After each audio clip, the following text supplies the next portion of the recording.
Welcome, baseball fans from across Western Canada.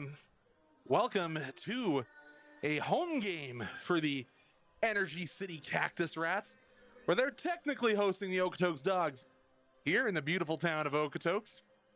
So it's a little bit upside down, left and right for here in Okotoks. Of course, Energy City, the newly relocated team in the Edmonton metro area. But so glad to have them down here for the second time already. And of course, as I said, they're the home squad today. But hey, Logan, why don't you take us to the start of the game?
You heard that right. Once again, it's the Girthquake who will be making his start on the mound. Once again, my name's Connor Krauser, your voice of the Okotoks Dogs. Here we go for the Energy City Cactus Rats starting lineup. Take it away, Mike.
So Aiden Moss will be heading to the rubber here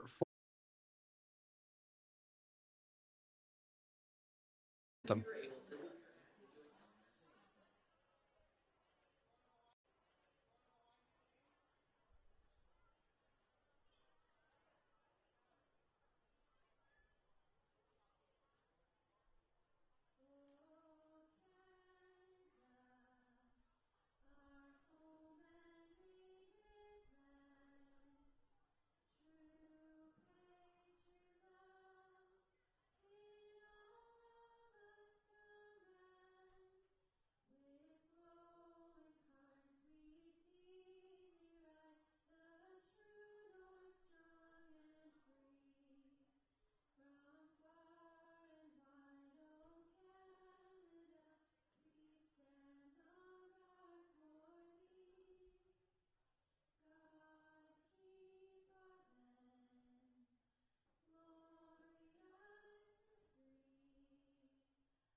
A beautiful day for baseball here in Okotoks. And is that a bear I see lumbering out of the dugout? It is. Mitch Schmidt looks like he's made his return here for the Dawgs.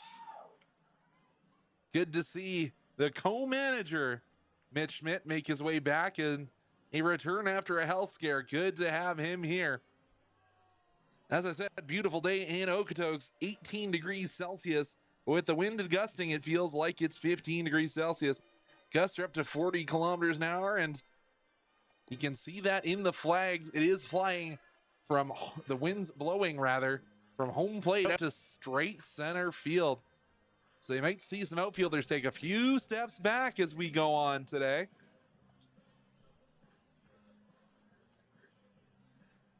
But a second start on the year for the pitcher from the Cactus Rats. Of course, I'm talking about Aiden Moss. Aiden Moss out of Charlottetown, PEI, 6'3", attending Sussex Community College. Did not get a result in his first start. The ERA of 11.57, but that's an inflated number, obviously. And when you make your first start of your WCBL career down in Brooks, sometimes that ERA can be a little inflated. And as we all know, that's a short porch, short fence in a town, the town that smells like money. In a windy ballpark, too. So we'll have to see what we can see from the young man out of Prince Edward Island, the lefty. But he's got a heavily rotated Dawgs lineup to face off against. We'll get this one going after one more warm-up pitch. And just to let you know who's the men in black are around the ballpark today, the home plate umpire is Marcel Rossetto, Marcel Bruce at first, and Mark Herman at third.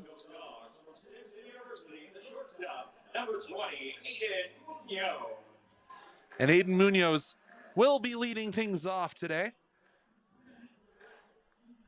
Gonna have to close these windows because we've turned the music up today to add just a little bit more difficulty and make it feel a little bit more like home. But Munoz leading us off here for the Dawgs. Takes a pitch down the middle for a called strike one. So first pitch is a little bit late, 7:11 according to my pocket watch. Munoz out of Coachella, California, 5'9" junior attending Simpson University. Try to get that one through the hole. Well dug out there by Max McCluskey, one away. Way to get lateral there from the second baseman, showing off his range. That'll bring up the second baseman, Eric Matchie, to the dish. Matchie in his second year as a Dawg out of Illinois State University. So far this summer, yet to record a hit in his 13 ABs. But last year in the playoffs, Played in 7 games as a Dawgs, swings and misses at his first offering. Batted .480 in the playoffs, so you have to think this might be just a early season bauble for Matchy. Already has matched his total for games played in 2024. And correction, those playoff numbers I was referencing were from 2023. Did not play any of the playoff games for the Dawgs in 2024. Technically his 3rd year, although I think the previous 2 were with that affiliate player designation for Matchy. 1-1 the count. That one well outside. Let's go to 2-1 here for Matchy. Lefty on righty matchup. And as I always say, this ballpark built about 90 degrees the wrong direction. So the lefty on the mound, Moss looking right into the sun. Matchy gets the bat to that one, and it takes a weird hop off the inside of the turf. Aracena had to watch that one bounce right by him. That will be called a hit. And the Dawgs have one aboard.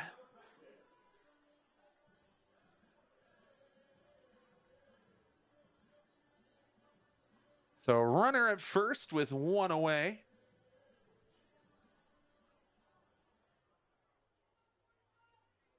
Dawgs didn't have a coach at first base, so all that gear just standing in the coach's box. But Benito comes to the plate. Seen him a couple of times the DH as he takes outside.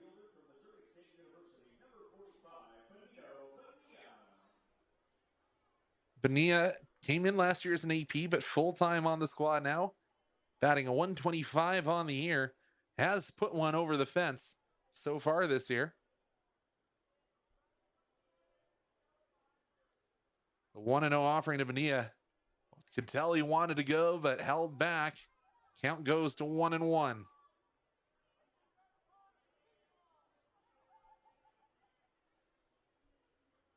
One of the fun names to say here in the WCBL, Benito Bonilla.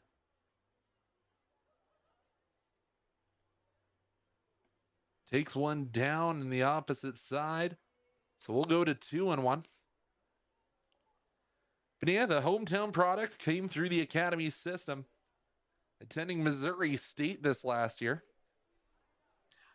Played in 6 games last year as an affiliate. Holds back on that one. We'll make the count 3-1. Officially listed at 6'1", but I think we might need to get the measuring tape out again for Benito Bonilla. Stands tall in that right-hand side batter's box. Moss checks up at first twice. Comes home. Bonilla put quite a swing into that one, but did not make contact. Full count here. That home run is only extra base hit so far this year. Played in 6 games last year and had a double and 4 home runs.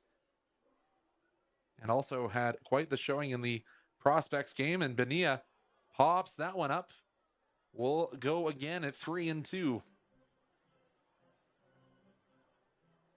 Trying to get some extra pitches out of Moss here. Moss only went 2 1/3 in his showing down in Brooks.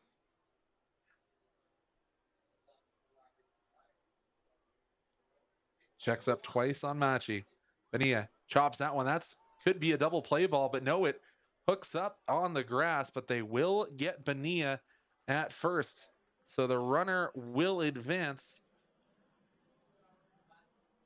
But 2 outs for the Dawgs. And let's welcome Connor Croson to the dish. Connor last year with a pitching gem. 1 inning, 0 ERA last year. Hasn't gotten to the mound yet so far this year. At the plate, he's doing his job. 417. Moss will step off.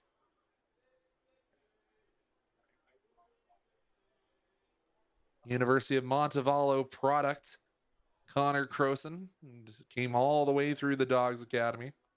Bantam all the way forward. He'll take his first pitch. A called ball at the bottom of the zone.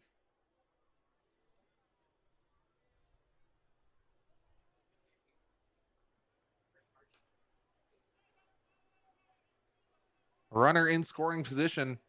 Last Dawgs home game was one of their, that I got to call at least, was one of their issues, leading runners in scoring position. Croson will swing and miss at that one. Brings the count to 1-1.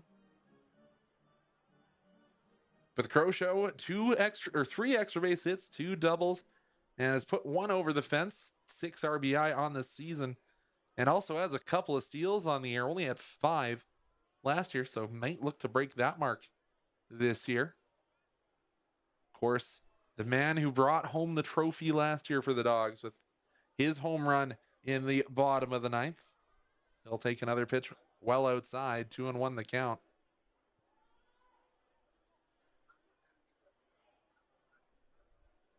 Moss is a real different approach. He'll kind of come up to the rubber from the side of the mound and places himself at the far left, or his right, our left-hand side. Oh, didn't realize we had the intros on there through the whole first half of the inning. I apologize, ladies and gentlemen. Count goes to 2-2 for Connor Croson. New technology, still a big early season here for us in the broadcast booth, and we'll see another disengagement here. Yeah, tough for left-handed pitchers and right-handed batters, but Croson knows Siemens Stadium very well. He's probably pretty used to it. 2-2, 2 away here in the top half of the first inning. Couldn't frame that. We'll take the count full.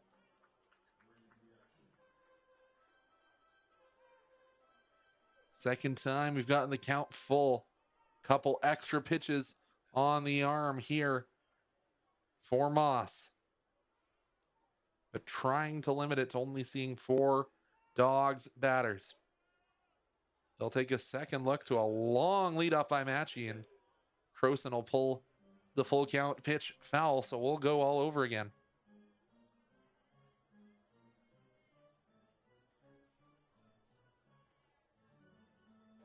You have to wonder if it's almost tempting to try and pick off Matchy, get Connor Croson a fresh count when he could come to the plate to open up the second inning, but this early in the season, it's a little early to think about that.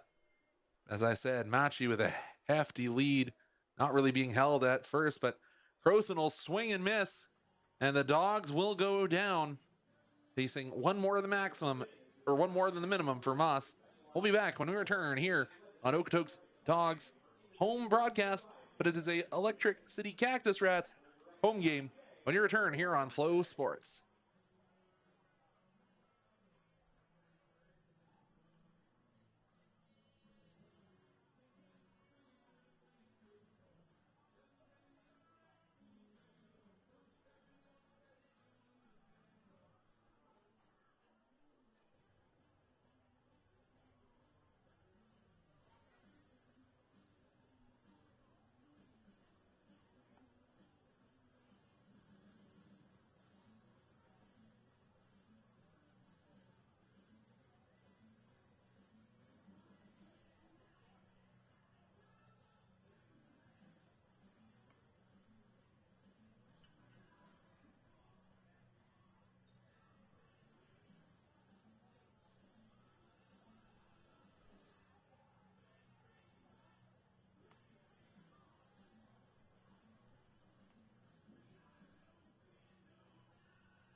So it is Seth Gurr, the Girthquake, on the mound here for the Okotoks Dawgs, attending the University of Montevallo, one of the many Falcons that fly their way north to Okotoks, Alberta. His first batter he will see is Robert De La Garza, the designated hitter tonight. Out of Eagle Pass, Texas, attending Baylor. Batting 167 on the season. Skate taking a couple walks. Gurr comes home into the dirt. He'll check out his landing zone.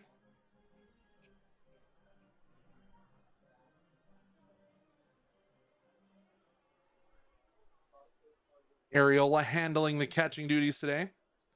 De La Garza has played in 5 of the Cactus Rats opening games. He takes a called strike on the inside corner.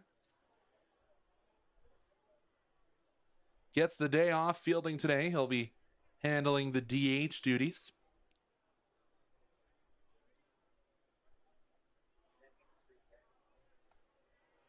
Takes it on the high outside corner. 2-1 the count to De La Garza.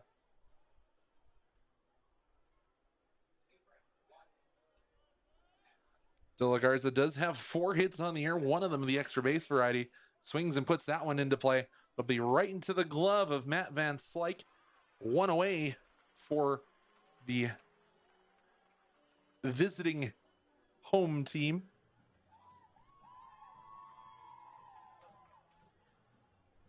Seems like we have a large contingent of Energy City fans in behind home plate, but it'll... Oh, did I mess something up on my screen? So I had it was supposed to be Timo Aracena, but that is not Aracena, quite obviously. Correct, it is Davis.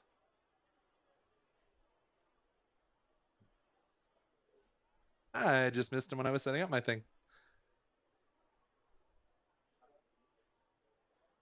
Jackson Davis attending Vanguard University.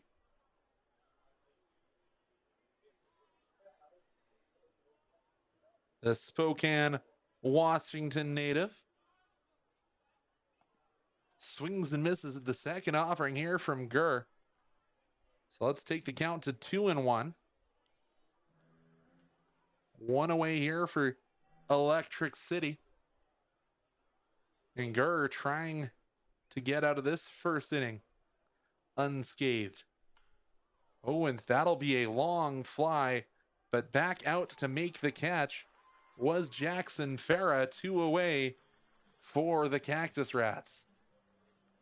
Got a lot of wood to that one, but Farah, as you saw, had to backtrack to get to that one. Say the wind aided anytime you can get that ball up into the Okotoks sky.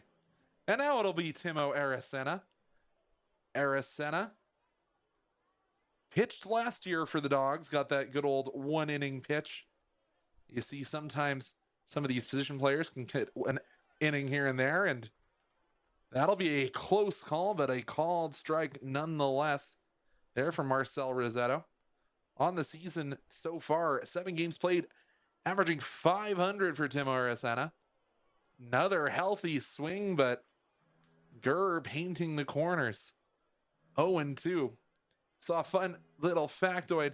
Timo Aracena and some of his teammates that are not from traditional hockey areas got to go and watch Game 4.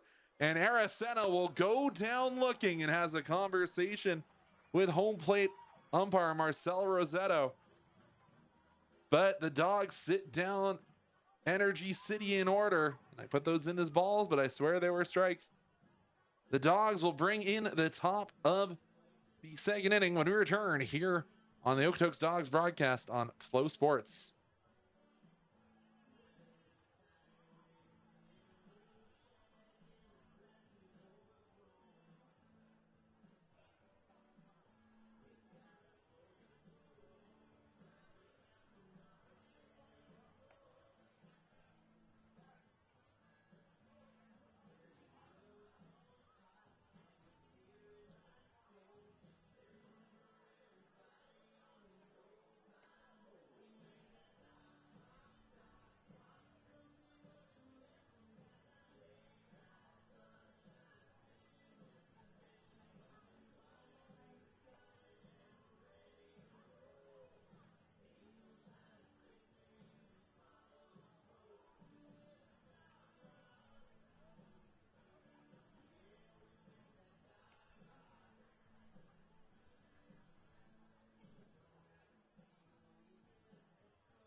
So Caden Williams steps to the dish, attending Pittsburgh State University out of Emporia, Kansas.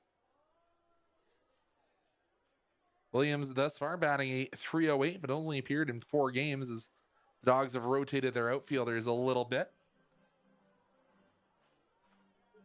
Fouls off the first pitch he sees. Williams does have a pair of doubles on the season as well as a stolen base. And working quickly here in this inning is Aiden Moss, but he was well high on that second pitch, so we'll go to 1-1.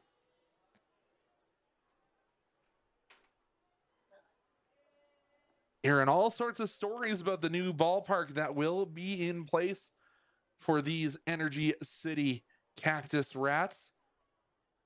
Had Jordan Blundell come in and talk about their new facilities that'll allow not just the WCBL program to advance, but their prospect system as well.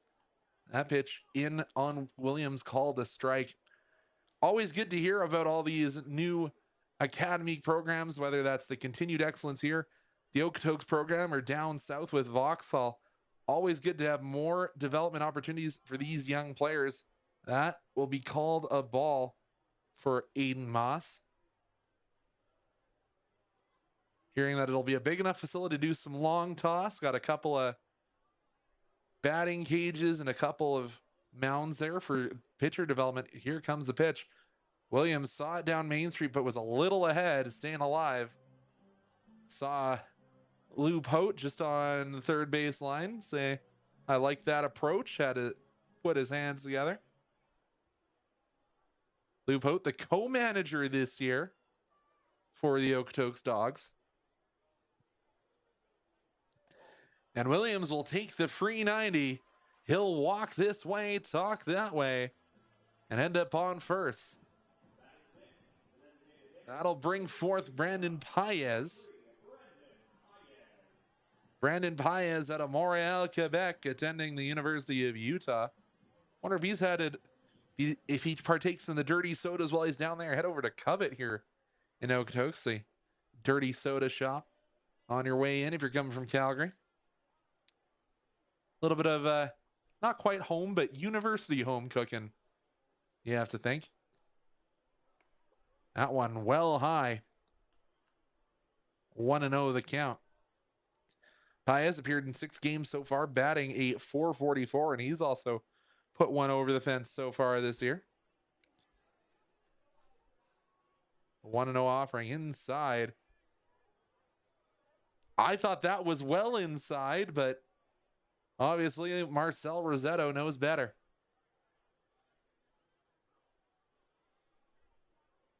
Paez takes the bat off his shoulder. Williams running, ball in the dirt, no throw. A clean steal there for Caden Williams.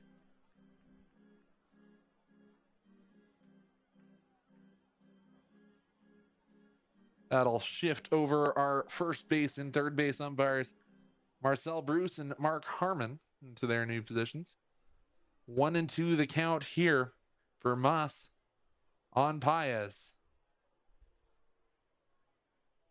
Offering to Paez. Did Paez check the swing? He did. So that'll bring the count to 3-1. I'm trying to see.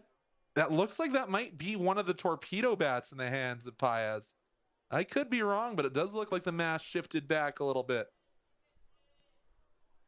Obviously, one of the talks of baseball right now, the legality of those torpedo bats.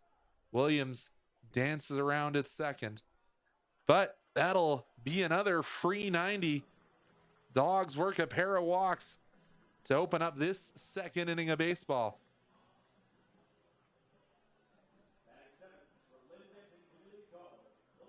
That'll bring forth Jackson Farah. Farah been involved defensively already so far today, but he's out of Lynn Benton.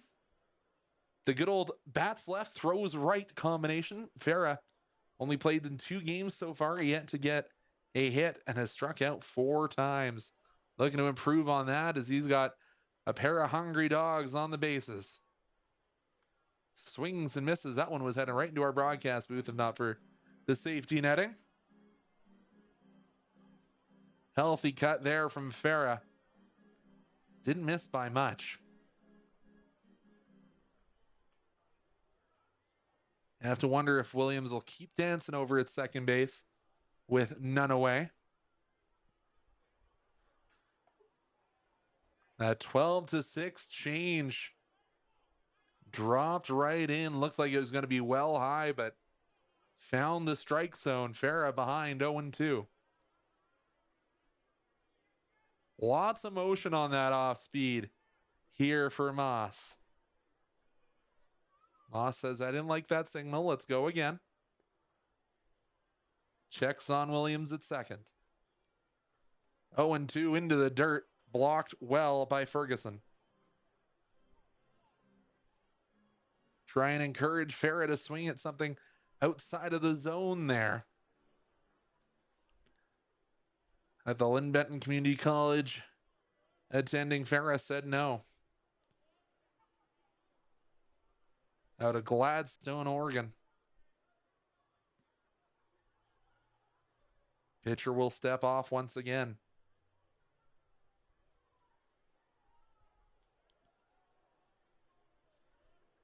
Farah had a 217 at Lynn Benton Community College last year as a freshman. Ooh, gonna hold that right in place, Will Ferguson, but won't get the call. Let's make it 2-2. Good eye from Farah.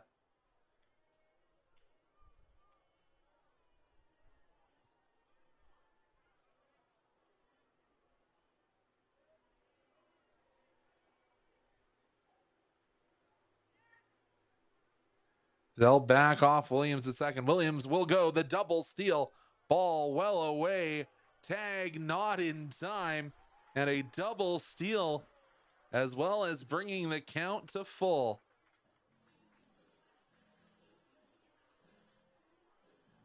So as I said, I think Caden Williams only had 1 steal on the season. Yeah, he'll triple that number with the steals of second and then third. 3-2 count to Farah, and now an open base awaits him at first if Moss can't find the strike zone. Puts it right in the middle, and Farah gets enough of it to foul it back right in the direction of my vehicle.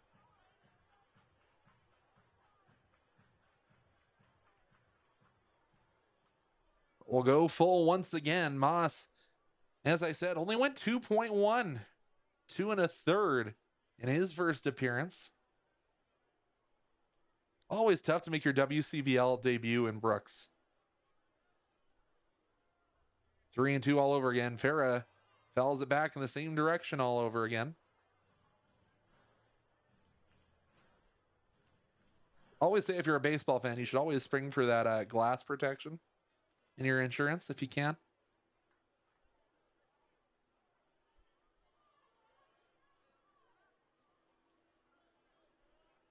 Farah battling has seen 7 pitches in this at bat. Here comes the 8th. Outside, and that's 3 free passes given by the young Aiden Moss. So the bases are full of dogs with none away for Matty Van Slyke. Now we're going to see a mound visit here.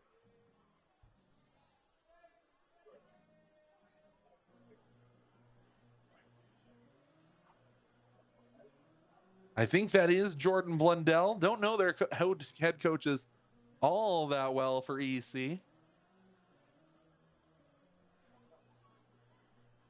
But I gotta say, I do like the home uniforms now that I see them in person. With that bright yellow name across the chest and the blue, not quite pinstriping, that accent down the center of them. Don't quite give roughneck vibes like their away jerseys do. But Matt Van Slyke definitely has the green light to swing here.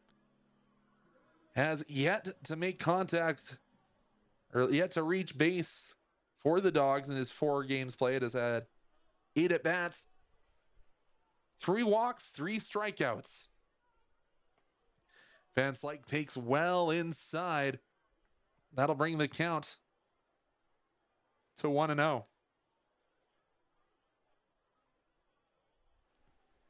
Van Slyke just wants to see this ball hit the green grass of the outfield, get the Dawgs an early lead here in the 2nd inning. That one will find the top of the strike zone. 1-1. Seeing so many pitchers go to that high heat to try and establish strikes early in outings. Here comes the 1-1 offering. Swing and a miss there from Van Slyke, and that one might have been over the bridge if he had made contact. 1-2 here in the Valley in Okotoks. Wind blowing straight out to center field. Have to remember that. Count to Van Slyke, 1-2. Van Slyke chops that one up the middle. Will it get through? It will. Both of the center infielders were covering the base instead of one of them finding the baseball. And Matt Van Slyke's first hit of the year will bring home 2. So the Dawgs take an early advantage here, and they still have runners on the corners.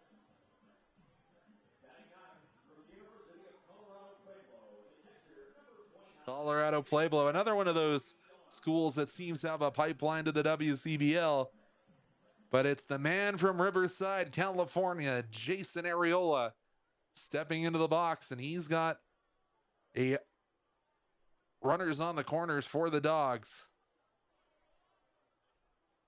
It's like shuffles back to first. He'll go on the delayed steal, and the ball will get away. The Dawgs score. You have to think that might be scored as an E4, but another run for the Dawgs, as going on the delayed steal brought home, I believe that was Farah. It was. They're not going to charge the error on that one. The Dawgs have exploded for 3 here in the top of the 2nd. Doesn't get the call there, does Moss. So the count 2-0. Nobody warming for Energy City quite yet. Might be one of those games where you don't have as many arms ready, so might see the starters kind of wear it a little bit. Moss takes a look to second, delivers home. Arriola with a hot shot to third. Snagged well by Aracena. That'll be the first out of the inning. Had to be ready for that one as Arriola got a hold of all of that and more. We'll go back to the top of the order, and it's Munoz stepping back to the dish.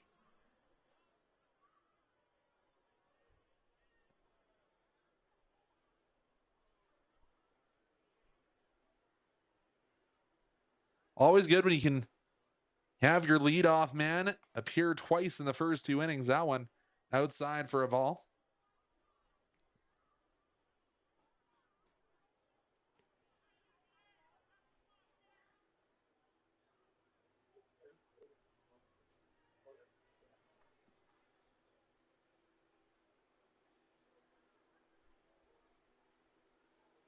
And Slyke dances around, and as I said, there's some good movement on the off speed, but the control hasn't always been there. 1-1 the count. Yeah, that's just had lots of up and down, left and right movement there. The pitch from Moss. Moss double checks second. Van Slyke goes, gets the called strike, and they get a strike down the third base line. Finally, a caught stealing. The Dawgs have been very aggressive on the base paths. They finally find an answer to Van Slyke, and need to bring the drill out as Van Slyke slid so hard that he knocked the base off. So they'll have to jog that one out. I think that take a little bit of doing. But a good strike there from Ferguson. Finally pulled the trigger, and obviously it's easier to get that pick off at third rather than all the way at second. But good job there from Aracena and Ferguson to be aware. I'll get that bag back in place. Luke Hodel step on it, ensure player safety. Of course, there's always that talk. Should they go to the double wide bag at first, regardless of level, just to avoid the stepping on hands and ankles? Don't have to worry about that at third so much. But yeah, Munoz now with the bags empty. That will be a called third strike. Energy City will get out of the inning, and we'll return this Energy City broadcast from the home of the Dawgs Siemens Stadium when we return here on Flow Sports.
You don't get to see the in-stadium promotions the way I do, but just had dizzy bat with some of the Sun Dogs visiting Calgary and Okotoks for a tournament this weekend out at Yukon. Welcome to all the family and friends that are in attendance for that Sun Dogs squad. Gurr misses outside.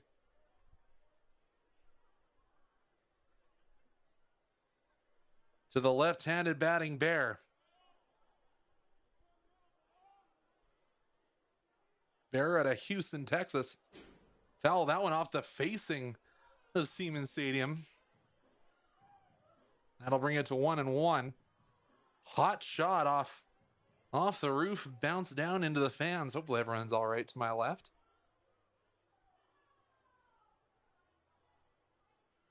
1-1 the count. Gurr working quickly.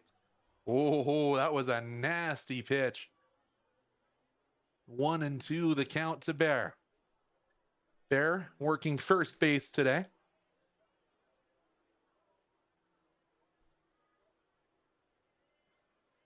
The 1-2 pitch to Bear. Tried to get him to chase, but good discipline by Bear. We'll go to 2-2.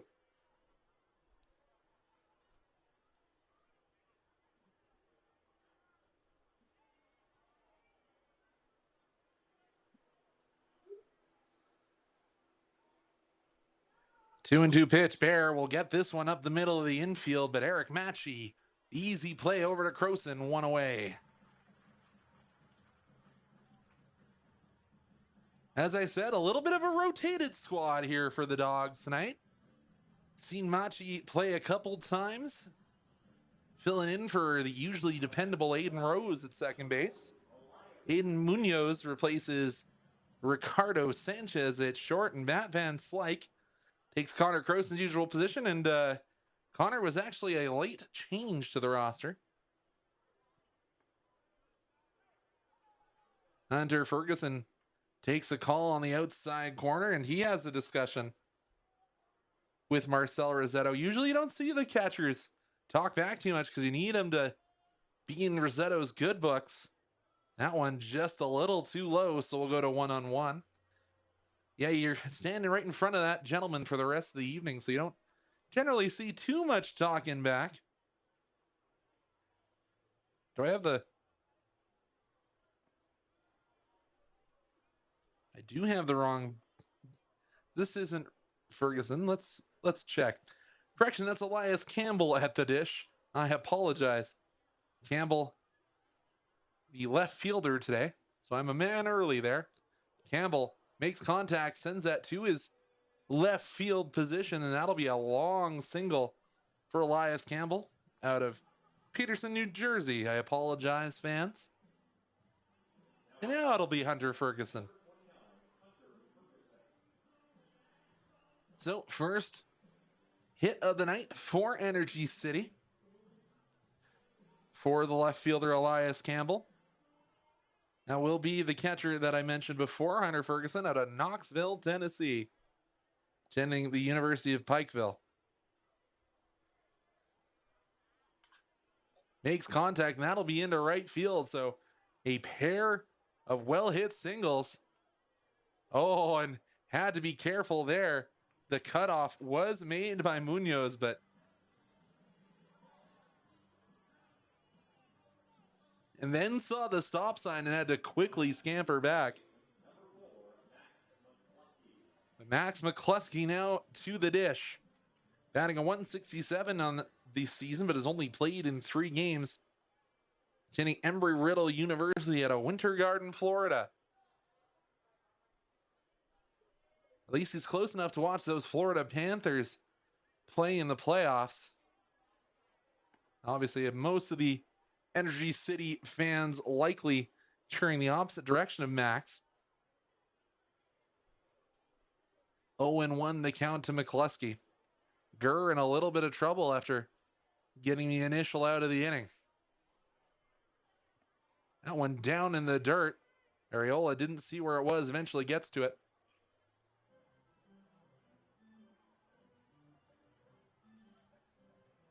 I'm not sure, are the Dawgs, I see an earpiece coming out of Ariola's helmet. Are they using a pitch comm system? I didn't know that had made its way to the WCBL. Or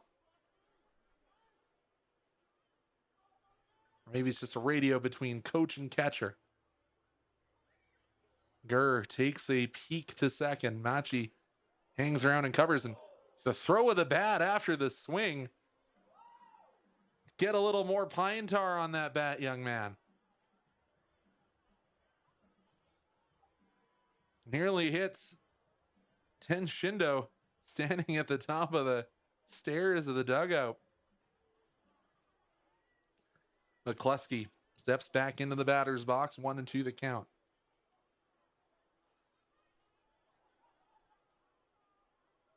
Gurr takes the sign.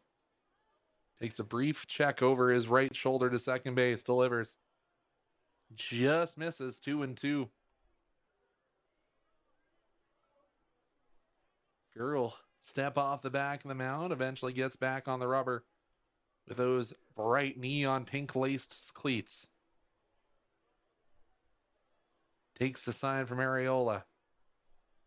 Doesn't even look to second. Just delivers the heat. That one will be put into left field. And foul.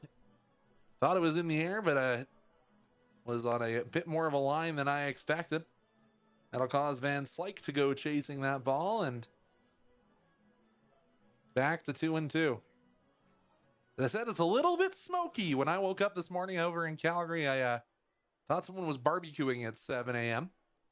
No, it's just the smoke from the fires raging in northern Alberta, Saskatchewan, Manitoba. Our thoughts obviously go out to those affected by the wildfires raging across our country. That one will be laced into left field.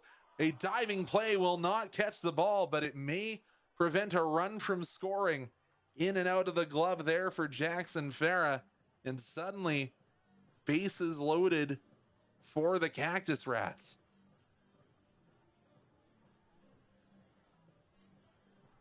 Good effort there from Farah trying to range his way in, but as I said, this stadium, 90 degrees tilted in either direction.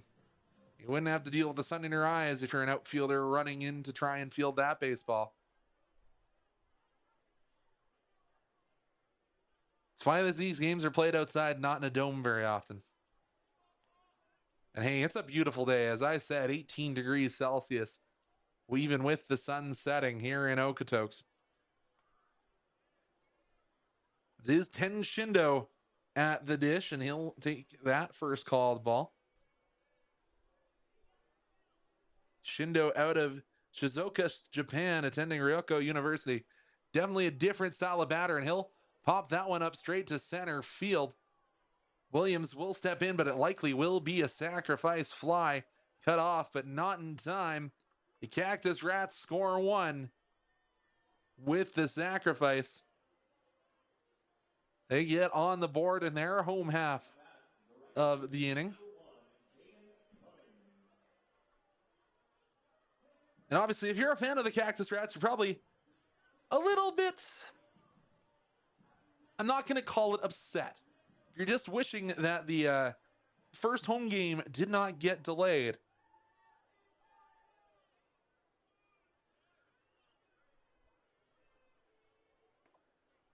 Called strike in at and around the knees here to Jaden Cummings.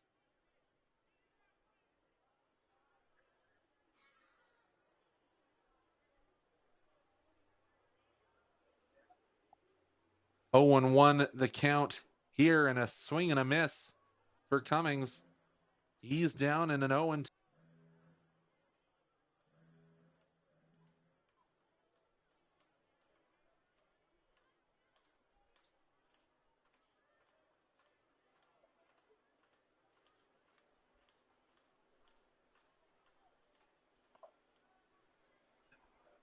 Gurr trying to get the high heat working.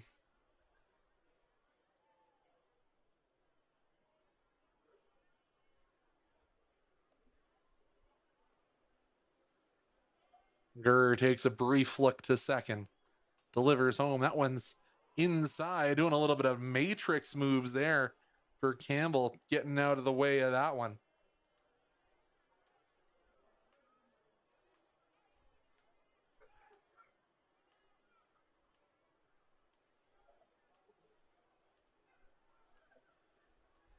Two and two the count. Gurr gets a swing and a miss. The Dawgs sit down the Cactus Rats, but not before they could score one. We'll be back in the top of the third when we return here on Cactus Rats Baseball from Okotoks, Alberta. When we return here on Flow Sports.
So we'll go into the third, and it is still the same man on the mound here for Energy City, Aiden Moss.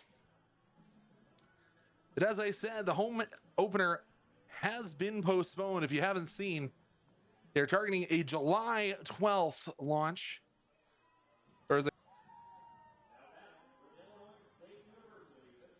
And remember, this is a brand new building for Energy City, and I can't wait for that to open for the fans of the Cactus Rats. But we'll return to the home half, the top half. She swings and misses at his first offering.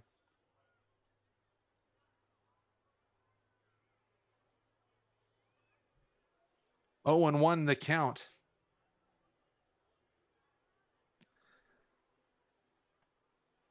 Good eye there from Matchy, 1-1. Eric Matchy is another one of these Dawgs prospects who has numerous accolades from the perfect game tournaments down in the States when he was part of Dawgs Black. Now attending Illinois State, swings and misses. And that next offering, as I said, there's lots of good movement on some of the stuff coming, but needs to keep the free 90s to a minimum. Machi check swing foul.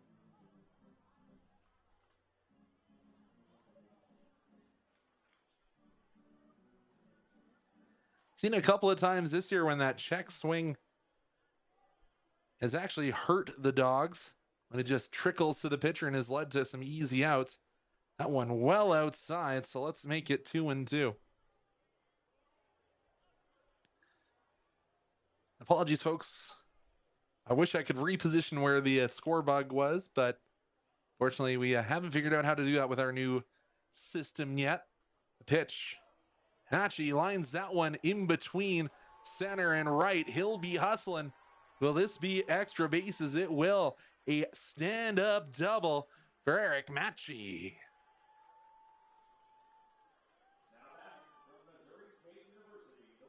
Got a good piece of that one and just pushed it out to center right in between the two outfielders and dribbles all the way to the wall. That'll put runners in scoring position for Benito Bonilla. As I said, hasn't been hitting for average, but has put a couple over the fence in his time with the Dawgs. The Dawgs content thus far to just play small ball, just put balls in play and let the next man up be the answer. That one well outside. 1-0 the count to Bonilla. Do have an arm warming up here for Electric City.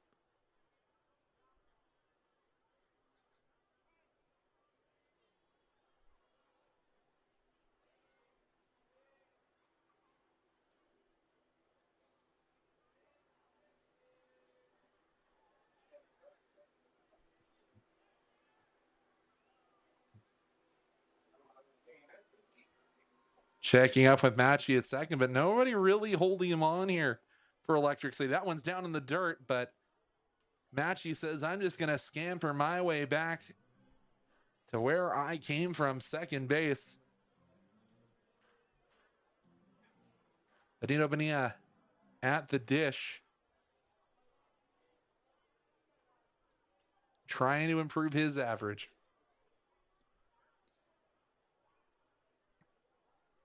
In his first year with the collegiate program rather than being an affiliate like last year. Step off. Forced by Matchy. Dawgs in their away reds and grays. Electric City, the Cactus Rats, in their home whites for this weekend. They and tomorrow recorded as Electric City home games. That one well outside, and Bonilla has worked it to a 3-0 count. Just getting news that for when that home opener does eventually come, there will be a patio party is what I'm hearing. So I might have to make my way up if I'm not on the broadcast down here. Go check out some of the new digs. Obviously, we got 3 beautiful new stadiums here in the Alberta half of the WCBL. Of course, I'm talking about Siemens Stadium down, or rather, now up in Energy City, and as well Sylvan, the newest team in the WCBL, but Mineo will draw the walk. So Dawgs on first and second.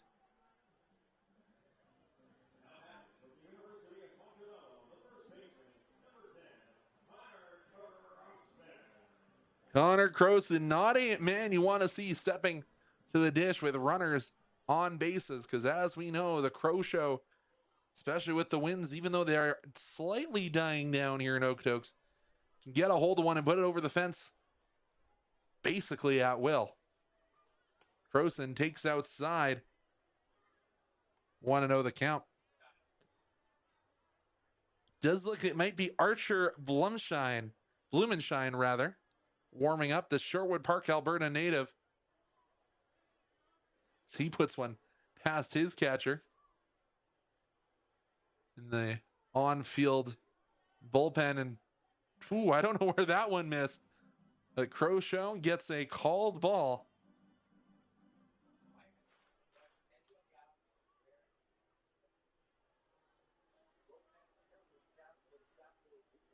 Connor Croson, 417 on the season. Says, give me a strike, I'll let you take it. We'll go to 2-1, as that one was right down Main Street.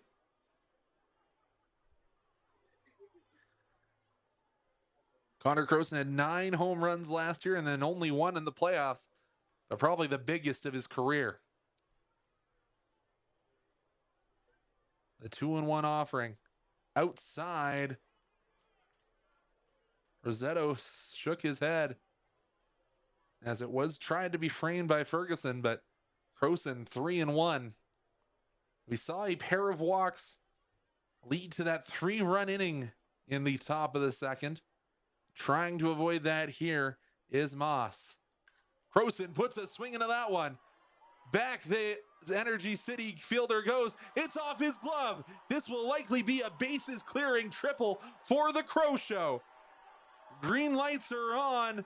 1 dog scores, 2 dogs score, and a bases clearing triple for the Crow Show.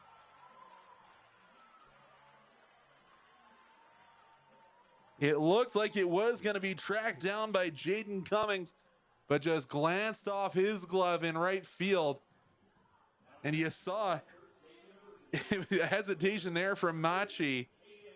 And this will be the end of the day for young Aiden Moss. We will see a pitching change here for Energy City. But what a swing there from Connor Croson. I think he thought that one, just like the one a year ago, had flew over the fence. But not quite there for Connor Croson.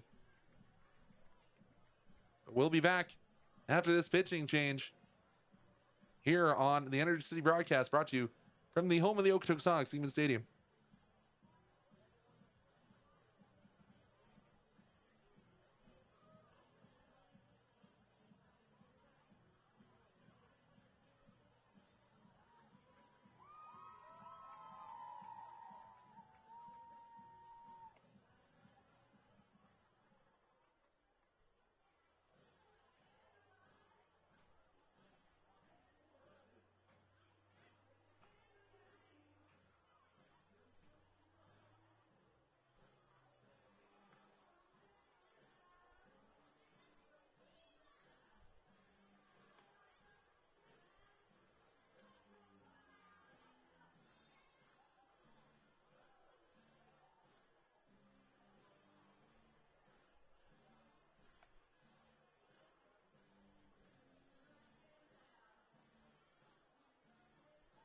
So yes, it is Archer Blumenshine, University of Mary.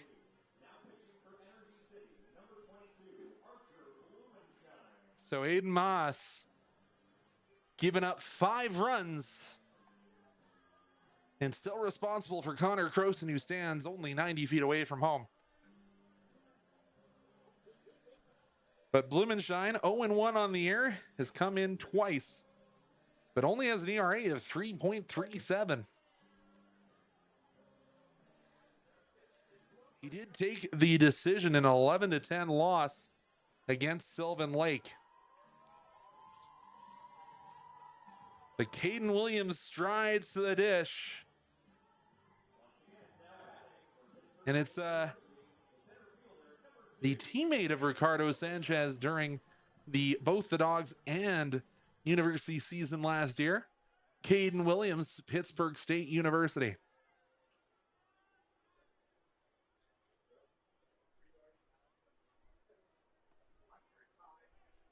Gets a called strike, the first of the afternoon here.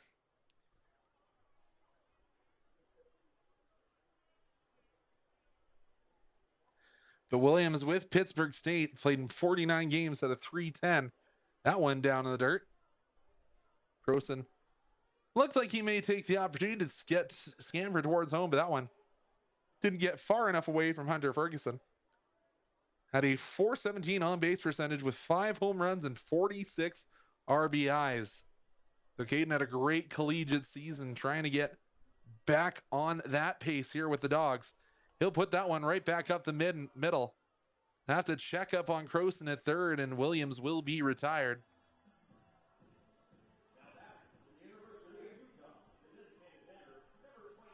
Good job by Archer Blumenshine to field his position.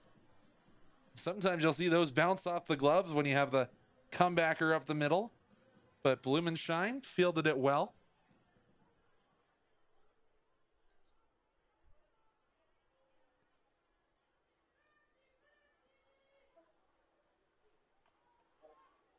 That one will be chopped just foul. Fielded well by Lou Pote. Obviously, the World Series champion pitcher saying, my playing days might be over, but I can still field my position quite well. 1-1 to Paez. That one will get away. Couple of these pitches from Blumenshine harder for Ferguson to get a handle on.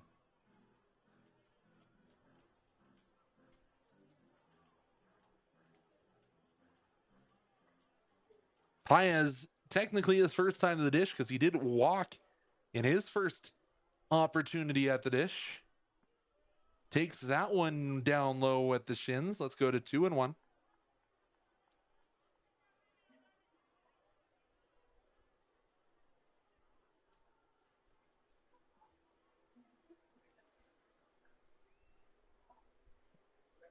Two and one offering.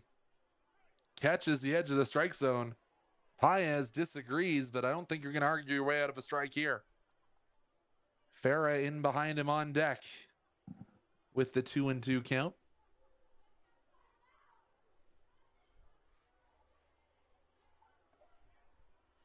Oh, Paez started walking towards the dugout. That one was in a similar location, and even I put it in as a strike on the scoreboard. We'll go to 3-2. Full count for Paez.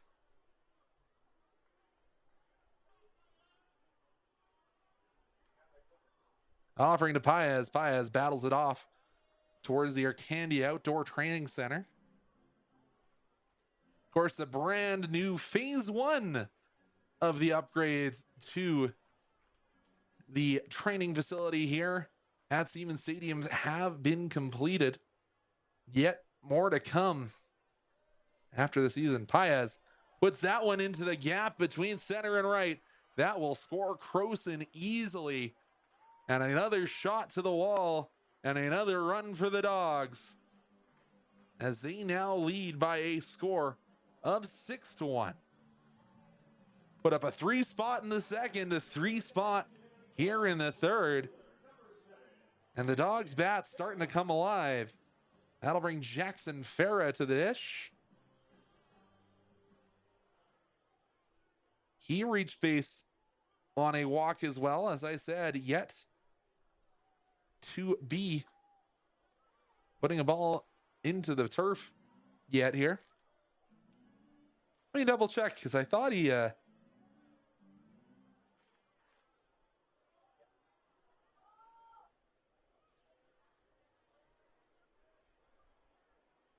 it was a walk the last time he was at bat, so swings and misses at that one. He's down 0-2 quickly here to Blumenshine.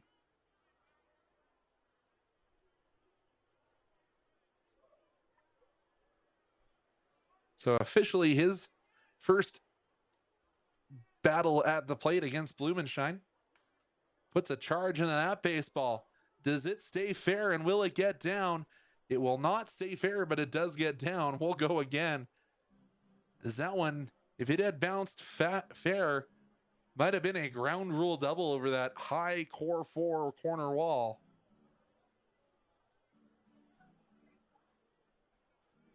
Of course, that core 4 referring to the first 4 Okotoks Dawgs prospects making their way to programs as they evolved.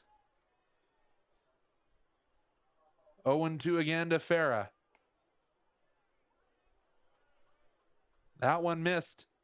Let's go to 1-2 rather.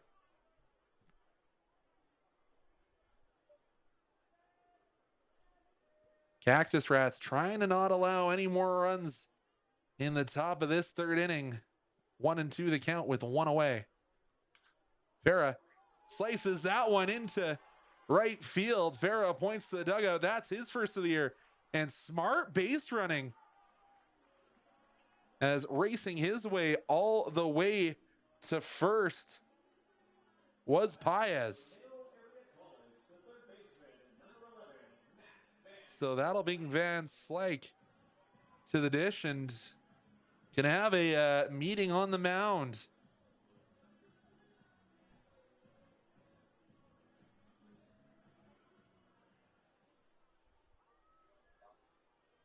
That one just got by the first baseman, Elijah Bear.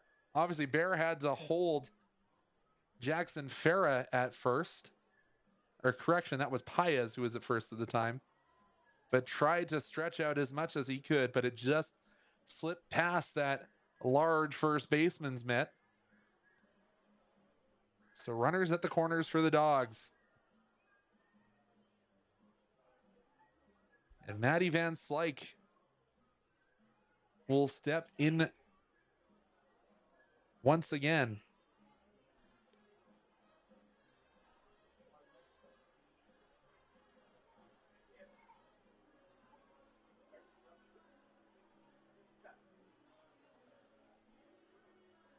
Van Slyke singled in the second and scored Williams and Paez in the second. So 2 RBIs so far on the afternoon. Pickoff attempt at first, not in time. And the ball will scoot away. Heads up base running. Well done there by Paez. Saw that ball was skidding around on the clay. So takes his 90 feet and takes another run.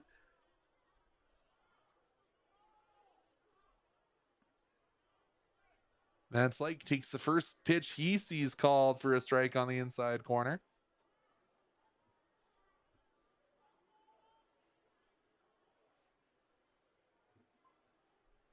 Oh, and 1 pitch into the dirt. Picked well that time by Ferguson.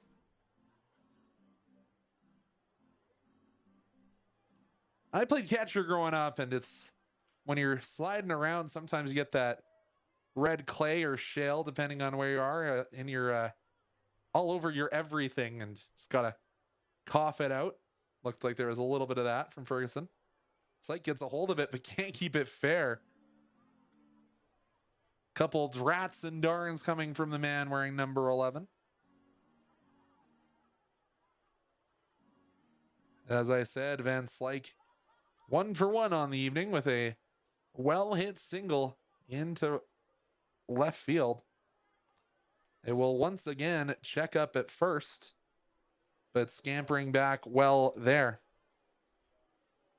was Farah.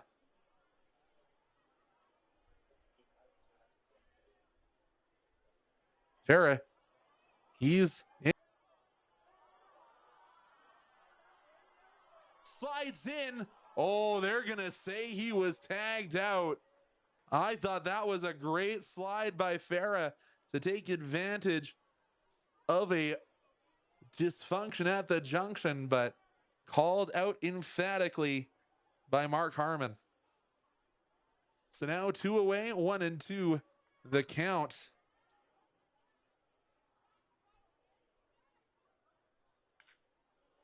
That one lined into right field and a good charging play made by Jaden Cummings, and that will be all that she wrote for the Dawgs. But they put up a 4 spot in the top of the third. We'll be back when we return on Energy City Cactus Rats broadcast from Okotoks when we return here on Flow Sports.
So just a small update.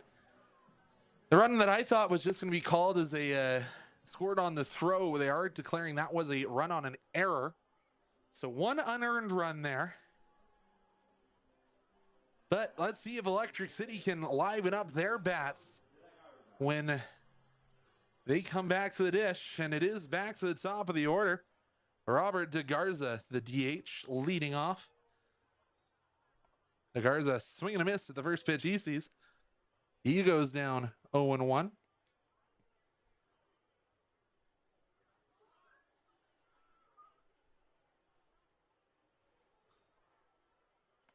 That one well outside to DeGarza, 1-1. Still Seth Gurr on the mound here for the Dawgs, and nobody warming for the boys in red quite yet. Here comes the offering from Gurr. Swung on, and that'll get out of play. Looks like the wind might have brought it back. Croson right in the area. So that'll be 1-2 here for the leadoff man, De La Garza.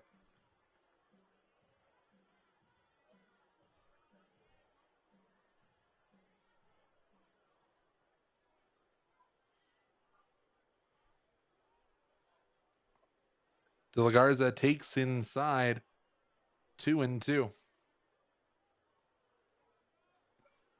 De La Garza officially listed at 0 for 2.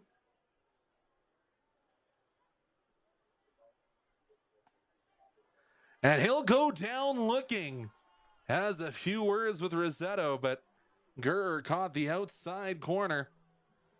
One away for Electric City. Jackson Davis comes to the dish now. The center fielder. He's also 0 for 1 on the afternoon. Or rather evening, as the sun is setting on a pink hazy skied evening. And he'll take the first pitch he sees called a strike.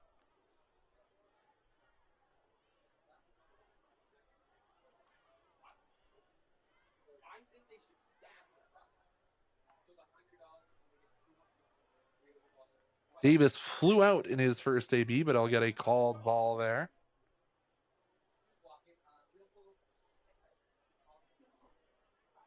1-1 the count, and Gurr is almost working in a flow state here.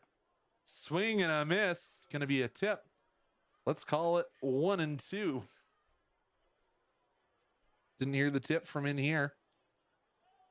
Can Gurr sit down his second member of this Cactus Rat squad? That one will be just in and out of the glove of Ariola. Let's call it 2-2. As I call Jason Ariola the pride of Riverside, town in Southern California. Let's call it 45 minutes north of San Diego on a good driving day on the I-5. Swing, and that one will be put into the Okotoks Dawgs parking lot. We'll do the 2-2 all over again. Shout out to all the Dawgs fans down in Southern California. Heard it was a little cloudy down there the last couple of weeks. Ariola sets up inside. Swing, and that one will be popped into left field. Farah settles under that one. 2 away for the Dawgs.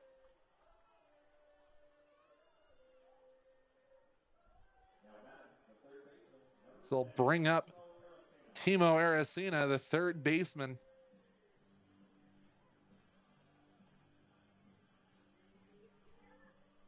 Yeah, I saw cool videos of him attending his first NHL game as he got to see game 4 of the previous series against Dallas. Called strike on the bottom outside corner for Gurr.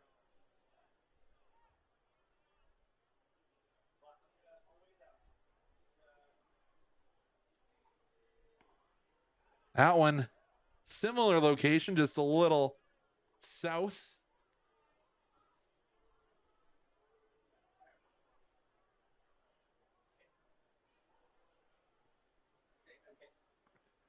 That one, very similar location, but that one called a strike. Gurr trying to sit down his man. Try and get his second 1-2-3 inning. But Aracena puts that one up the middle. It's a tough play. Made in time. Energy City goes 1-2-3 in the first and third.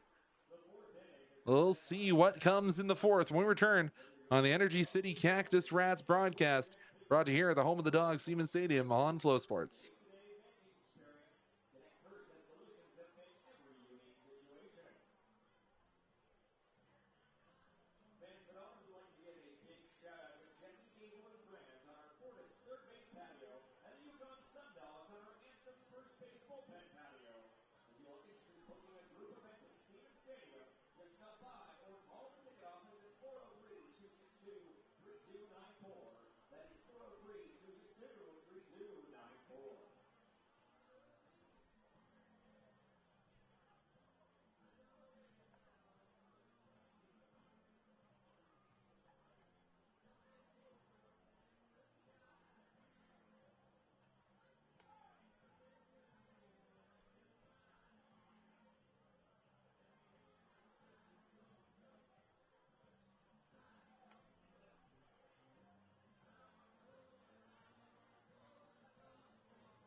Areola the dish for his first look at Archer Blankenshine.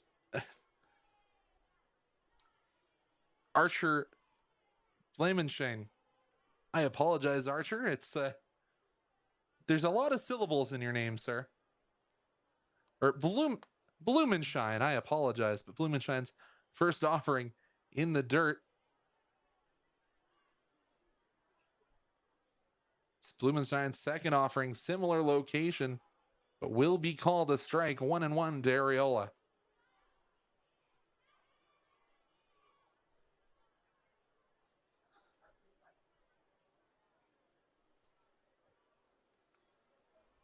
A 1-1 offering. Fouled back right in my general direction, but off the protective netting. Jason Areola, if he was not a baseball player, would be a DEA agent. You know, I thought growing up around San Diego, it might have been, I would join the Navy would be his answer. Those of you who've been in the San Diego area know that it's well populated by the Navy over on around the bay. 2-2 the count here. Areola golfs that one through the hole, and he'll get a single, looking like he was more at home at maybe at La Costa just down the road with that swing. But the leadoff runner is aboard here for the Dawgs, and that'll bring forth Aiden Munoz.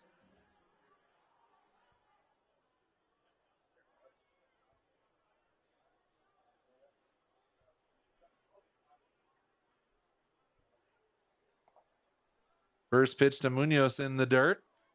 1-0. Aiden, if he wasn't a baseball player, would be playing basketball. Guess that makes sense. He has the shooting sleeve on his right arm. Munoz makes contact. It'll fly foul. 1-1 the count.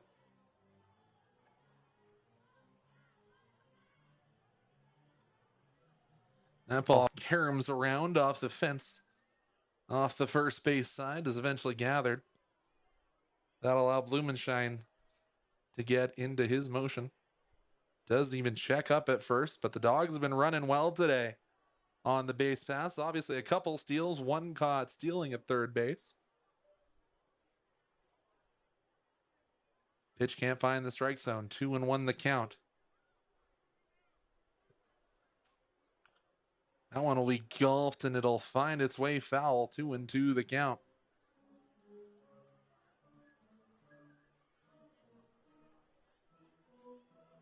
Munoz, another California boy.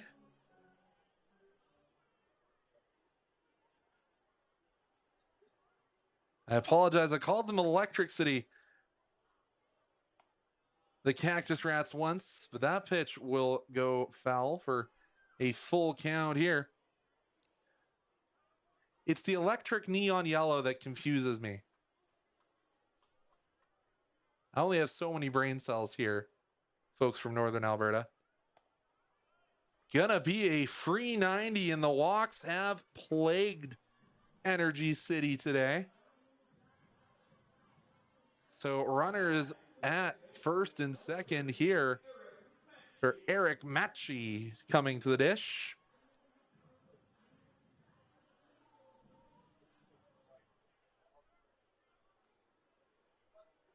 Matchy is a perfect 2 for 2 tonight. He's also crossed the plate to score. Blumenshine checks up at second and plunks Matchy, so another free base, and that'll be likely a mound visit coming in. And nope, I thought that was a coach coming out of the dugout, but no, it's just getting the baseball. And the base is loaded for Benito Bonilla. As I said, he hit a couple of long home runs last year as an AP and has a chance here for the whole salami.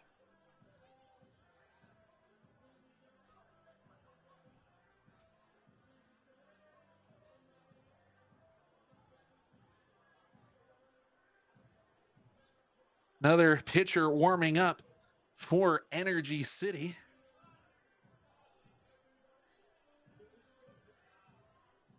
Looks like it's Cole Bolton warming up.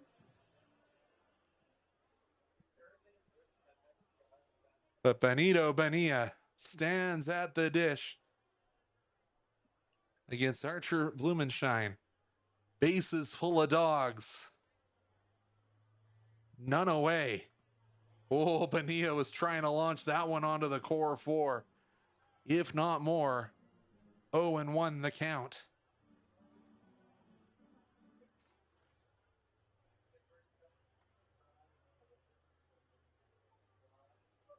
Oh, and 1 to Bonilla. Blumenshine likes the call, or likes the sign. Come set, the pitch. Called strike down at the knees to Bonilla. 0-2. Benito Bonilla, the Mississippi State University product out of Halifax, Nova Scotia, and the Dawgs Academy. What can he do here? Down in an 0-2 hole. Swing and a miss. Down he goes. One away here for Energy City. Went fishing to try and get to that one.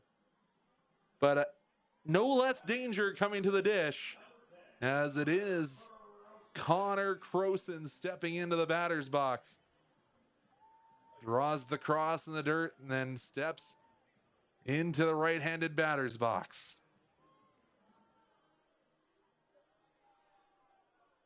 Connor Croson, who did, as I say, come into pitch last year, steps into the batter's box. Bags still full of Dawgs. Takes in the dirt. 1-0. Trying to search stats for if Connor Croson has a grand slam in his Dawgs past. I can't find one. As we said in the press box, talking to some of the guys, when he was at Montevallo, he was hitting them almost daily home runs. You'll have to see if you can add to that tally here. Croson, Golson, and that's going to be fair. That may clear the bags once again. He's got a triple, and now it will be a stand-up double. It won't quite clear the bags, but it will score 2. The Crow Show rolls on, and the Dawgs have a 9 spot in only 3 innings.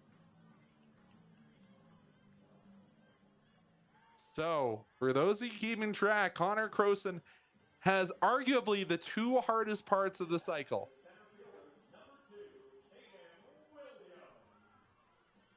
He's got the triple, he's got the double. And Caden Williams now steps into the left-handed batter's box. Only 1 away and runners in scoring position.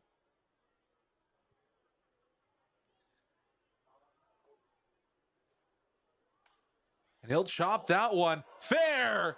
And that's going to score a pair of Dawgs. Or it'll only score 1, as both runners kind of had to check up, thinking that one might roll foul. Matchy will score. Croson will get the stop sign. But a solid single up the line there for Caden Williams. Brandon Paez steps into the batter's box, and you had to think there might have been a mound visit coming, but none yet. 3 in the second, 4 in the third, 3 more in the fourth. The Dawgs have opened up a commanding lead. That one doesn't find the strike zone here, as Paez has scored twice, only recorded 1 at bat. He scored when he was walked in the second. Williams running. A throw is on time, but Williams is speedy. He'll get the steal, and my graphic was wrong. He was at first, but now 2 runners in scoring position, and we have some issues here. Hunter Ferguson is down in the dirt. That will bring forth one of the best physios in the game. Don't give her enough shout-outs. Savannah Blakely will wander her way closer. And that right arm hanging. Savannah Blakely, athletic therapist, is an experienced AT with history in the sports industry.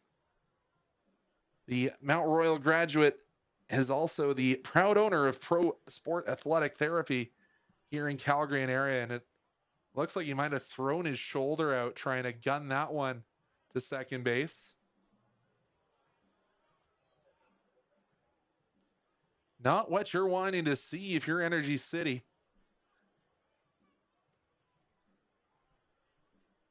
Not a ton of catchers on the roster. I think Nick Hagan was handling the bullpen duty today. A little bit tough to see who's got the number on down there. That is Hagan out there, and they also have Reese Ruderman. And it looks like they are going to have to pull Ferguson here. And no, it is going to be Ruderman coming into the game. Don't love to see that, folks. So Ferguson pulled here.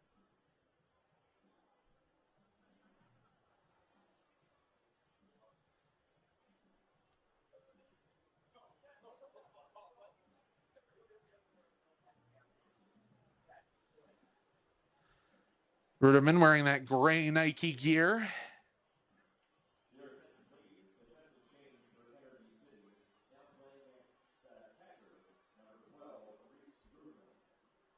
Yeah, that one's tough. You never want to have to come in relief on the defensive side of the ball.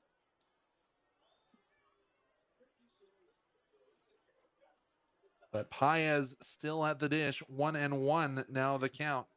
He'll take inside. Rugerman slides to his left. He won't take it back now, y'all. But will go to 2-1 the count to Paez. It's got to be tough on the pitcher, too. You have a new guy setting behind the plate midway through an AB. It sets up outside. That one in the dirt, flashes the pad. Looking a little bit like Stuart Skinner back there behind the dish here so far.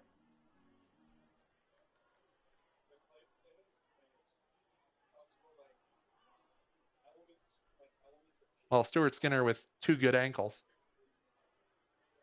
3-1 the count now to Paez. Right down Main Street, and Paez slashes that one into left field. The stop sign will be put up for Williams.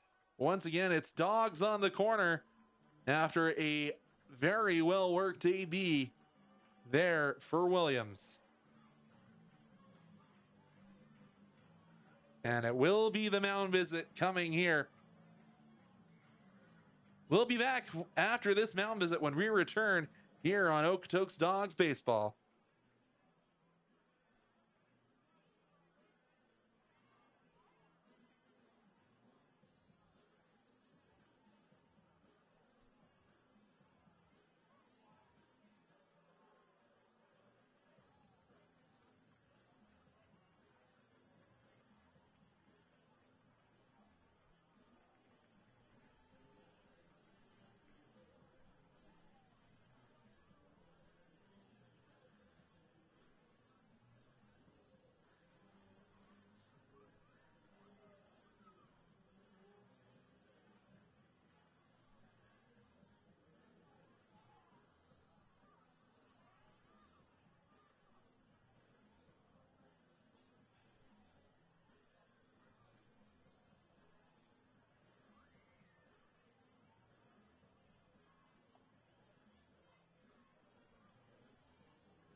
So it looks like they're giving Bolton a little bit of extra time.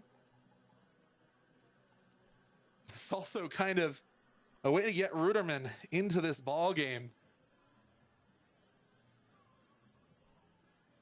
Williams will jog his way back to his position at third base.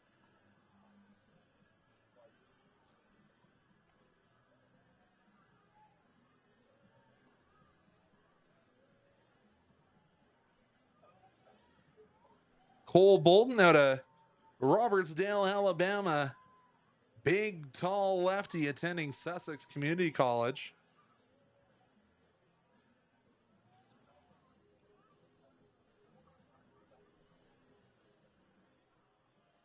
He also has a loss on his record. He picked up the loss on the 4th of June when he was down in Brooks. 2.1 innings pitched down there. The first man he sees will be Jackson Farah. Down in the dirt. 1-0 the count with one away here in the top of the 4th. I was about to say the bottom. Usually you're seeing the Dawgs in the bottom of the 4th. And, oh boy, just seeing the starting catcher, Caden will, correction, the steal there by the Dawgs.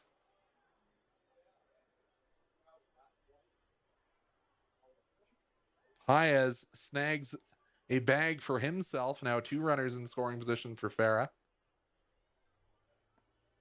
Farah only the 1 recorded AB here. And he's ahead 3-0. Let's see if he can draw another walk. As I said, now has a free base over at first.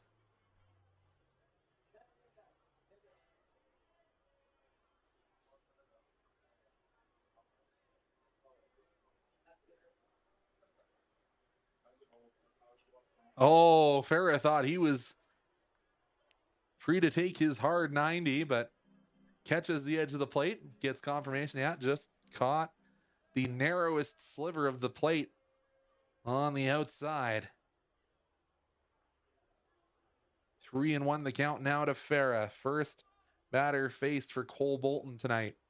That one's down in the dirt. Farah will take his base. And once again, the base is full of Dawgs. Only 1 away. Bases loaded for the 2nd time this inning.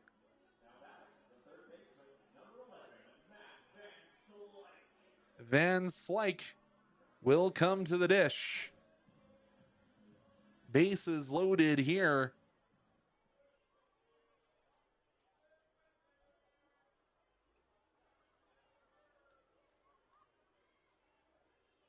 Matt Van Slyke at Mineral Area College.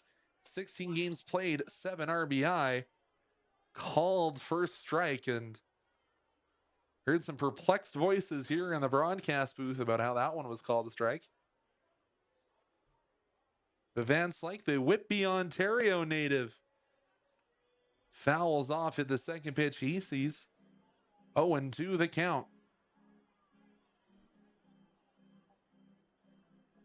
And as I said, this is a little bit of a rotated Dawgs roster, so get some opportunities for some of these guys who are going to become more and more vital as this season goes along.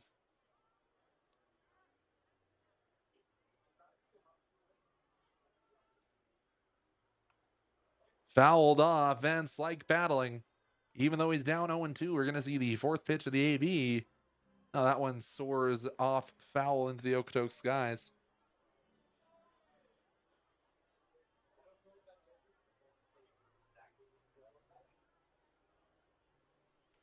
And he wears that one.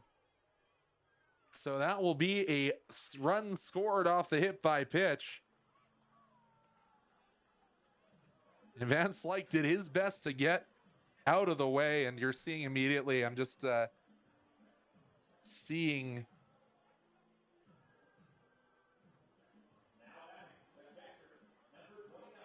Hunter Ferguson walking around. He's got a sling on and a big bunch of ice around his shoulder.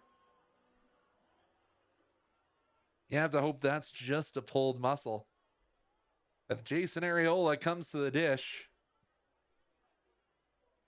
And that one's off his ankle. Another run will score off a hit by a pitch. Areola tried to hop, skip, and jump out of the way, but couldn't jump and jack flash out of the way there. So 3 in the second, 4 in the third, and now a 6 spot here in the fourth. So we'll go back to the top of the order. Aiden Munoz. Is this his second appearance of the inning? It is, and it was Areola's second time to the dish. So the Dawgs have batted around. Trying to steal the strike there was Ruderman, but it is outside. 1-0 the count to Munoz.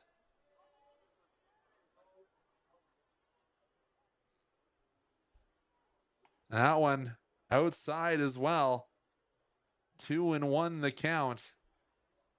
And you have to think that some of these Cactus Rats pitchers may have to start taking some extra innings just to not use too many arms of the day. Coming back again tomorrow. Puts a charge into this one. It will be a fly out to center. But runners tagging. The Dawgs aggressive base running once again. And they're trying to come home. Throw is well in time. So they will score one. But a pair of outs will end the inning. So the Dawgs put up 7 and take a 14-1 lead into the home half of the fourth inning. It's Electric City Baseball when we return here on Flow Sports.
So it will be Elijah Bear starting off, and this is going to be a fourth inning of work for Seth Gurr. I hope he went out to the bullpen and got a couple pitches in that 12 batter inning for the Okotoks Dawgs.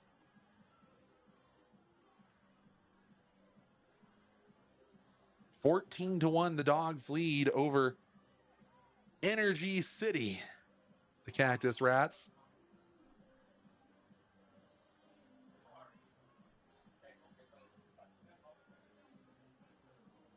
I have to wonder how many more innings will these starters get. Even with it being rotated, when the scores are some of these blowouts, sometimes you'll see some more of those affiliate players come in. Guys like Landon Kaufman you've seen come in, even though he's not listed as a pitcher. We've seen him pitch before this year. But Ethan Bear will lead off here for Energy City. He's got that pink thumb saver on the bat.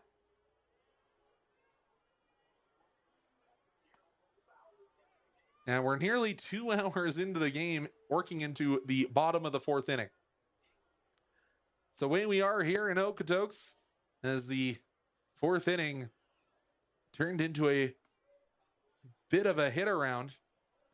But 1-1 the count here to Bear. Bear in just his second trip to the plate.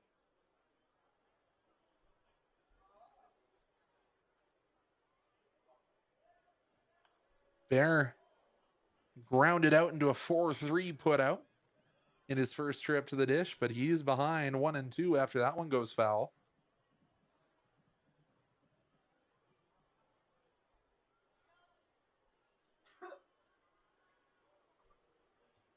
Here comes the pitch from Gurr. Fouled off. Right in towards the owner's box on my left. We'll do the 1-2 all over again.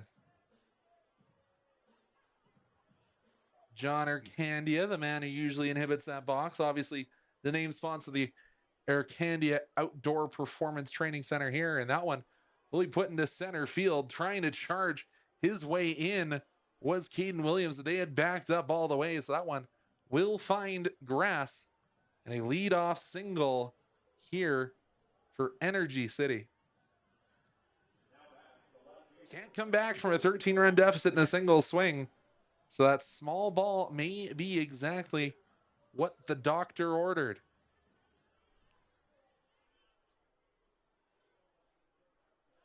That'll hand off to Campbell.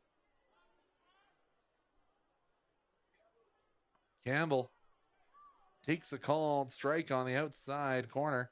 0-1. Campbell is 1 for 1 on the evening. And Bearer took a little bit of an extra lead, but we're at 1-1.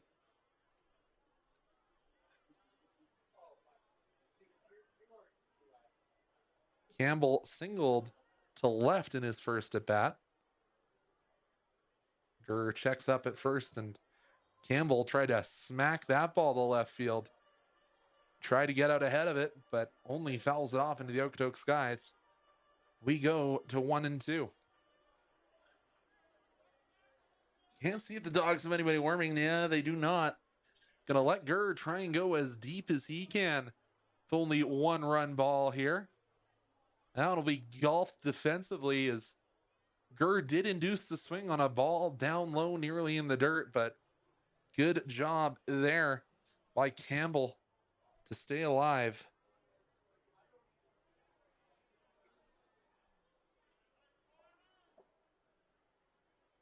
One and two. Gurr delivers. Ooh, just missed. Areola said, I liked about where that one was. Only person who disagreed is Rosetto behind wearing the black. 2-2 the count now. Gurr working methodically. Swing and a miss. Let's add another K to the list. Gurr has been working well. And so it is Rudeman coming to the dish. His first AB, obviously, coming in replacement.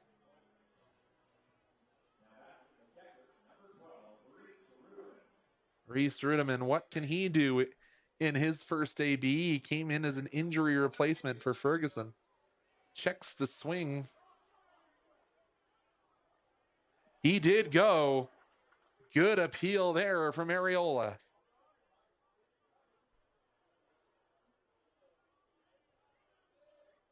Gurr didn't like the first sign. He shakes it off. Delivers. Gets a called second strike. Gurr with 4 strikeouts tonight. Has been working well.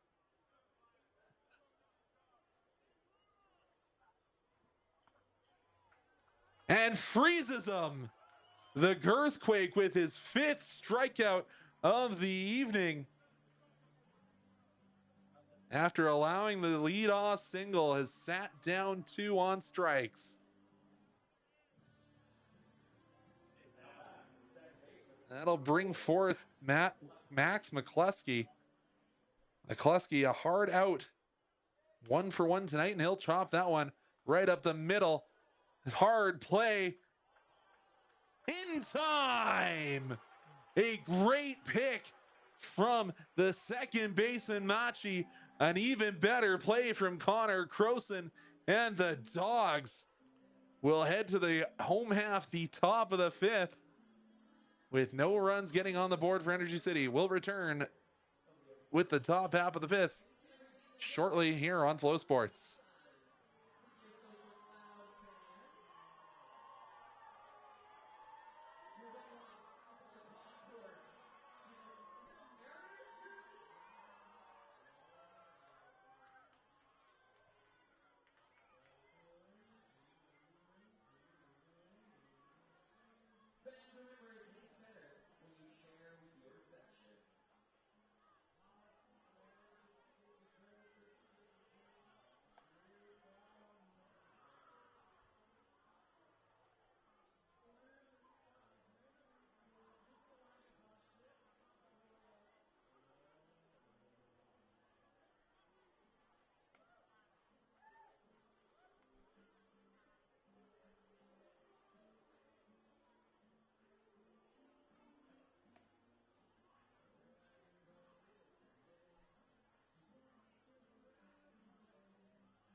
So Matchy with the big defensive play will now lead off the top of the fifth. Dawgs lead 14-1.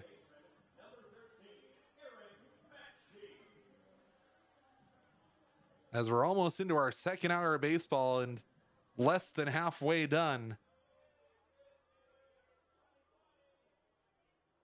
Can the Dawgs put up another 7 spot?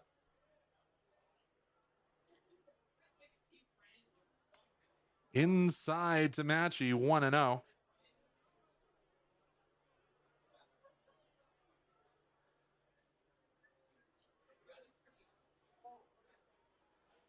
Eric Matchy 2 for 2 on the afternoon, evening.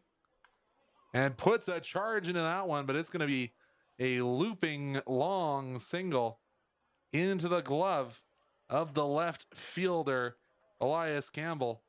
So the first time Matchy won't reach base today.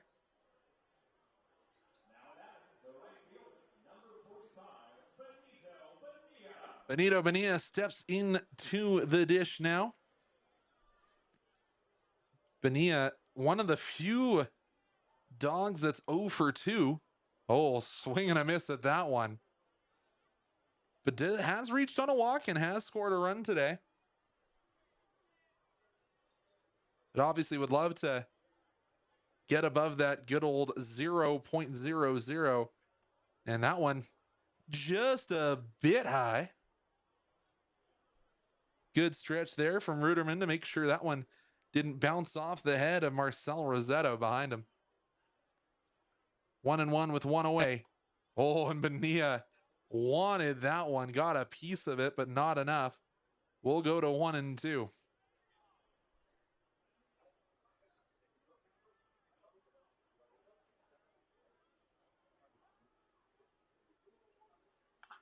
Bonilla got all of that one, but it's right to Timo Aracena. Second time we've seen that today. Aracena looking a little bit like Manny Machado. And actually, is that even Aracena? No, that might be a defensive change as well. Connor Croson steps in.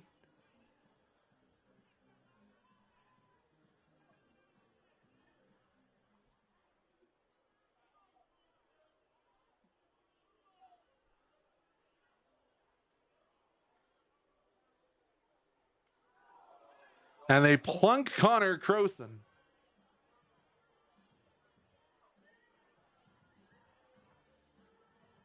Yeah, and they have replaced Aracena at third.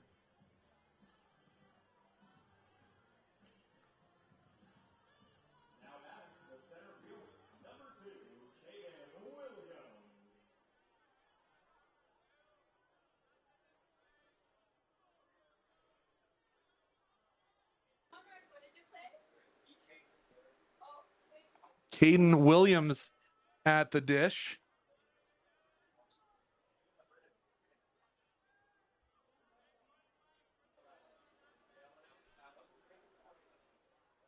That'll bring Caden Williams to the dish. Williams has had himself a day today.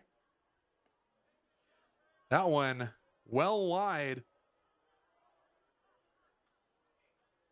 And Williams will head ahead in the count 2-0. Trying to get the name of that defensive change that I've noticed over replacing Aracena. It's going to be Jack Jewell, who is now at third.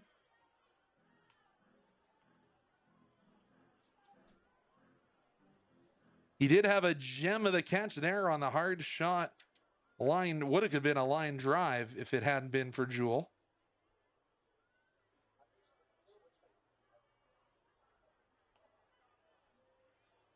And Williams now in a 3-1 count.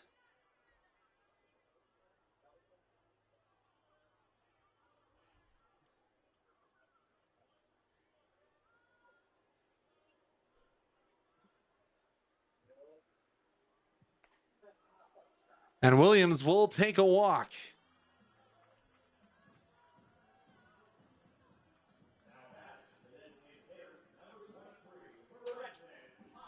So there's actually a couple of defensive changes because Jaden Cummings no longer in right field. Now it's second.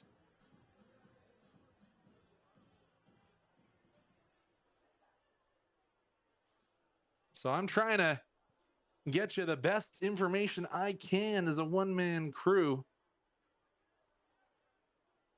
Steps off.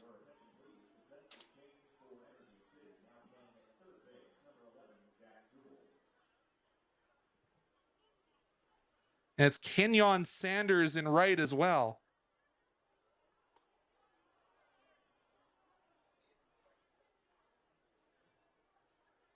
Hayes gets a called strike.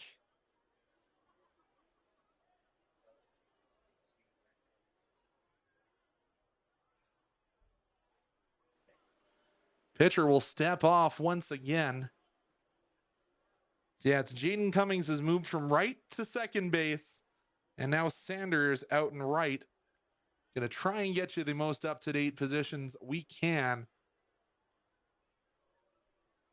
Pitch to Paez. Can't find the strike zone. 1-1.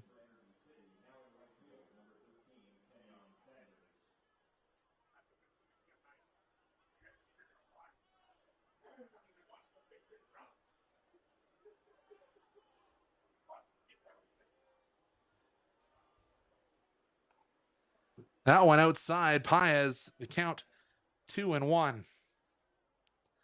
So yeah, it is Campbell, Davis, Sanders across the outfield now. Jewell, and I think it's still 10 Shindo at second or at short. Don't quote me on it. That is still Shindo, Cummings, and Bear across the infield.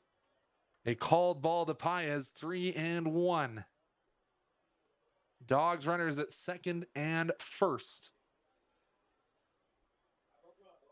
You have to think there's not going to be that many steal signs given when you're up 14-1. And especially when the strike zone is as hard to find as it appears to be here. A fourth ball will advance Paez to first.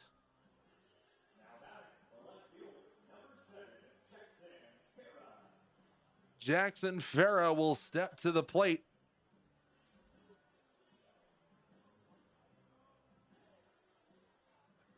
Farah is 1 for 1 on the night, but has crossed the plate twice to score runs. So he's scored when he's been walked, and we do have a pitcher warming up for Energy City.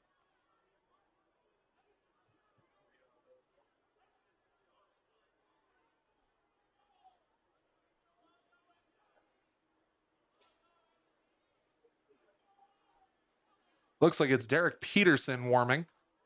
And Farah gets a piece of that one. Will it drop? It will. Great diving play by Elias Campbell. But call it a double. A pair of Dawgs runs. And the rally continues with 2 away.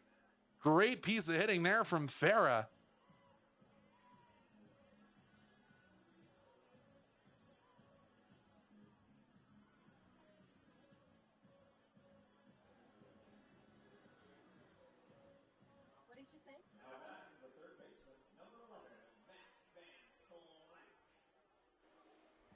So Matt Van Slyke steps to the dish. It's been a good day for Van Slyke as well as many of the Dogs. Doesn't like that called strike, however. Van Slyke 1 for 2 today. That'll increase his hitting for the year away from that 0.000 ERA, or batting average rather. But he'll take a called ball there.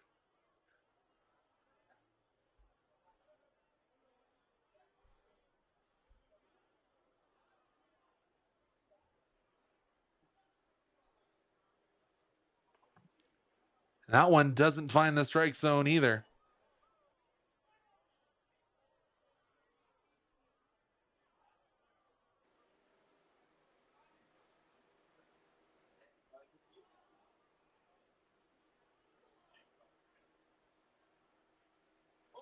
And that'll hit him. So the bases are loaded, and can the Dogs rally continue, or will that be the end of the night for Cole Bolton?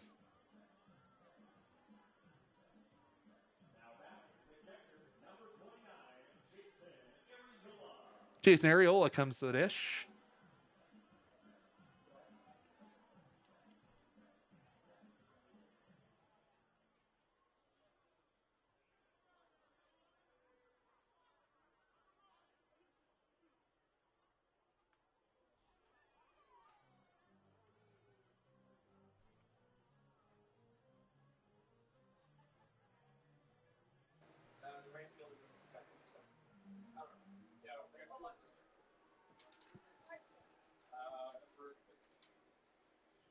So yeah, we're just trying to get point streak all up and correct, but it is an 0-1 count here to Arriola. Arriola puts that one into the Okotoks sky. It will be a play for the new right fielder, Kenyon Sanders, and Energy City gets out of it.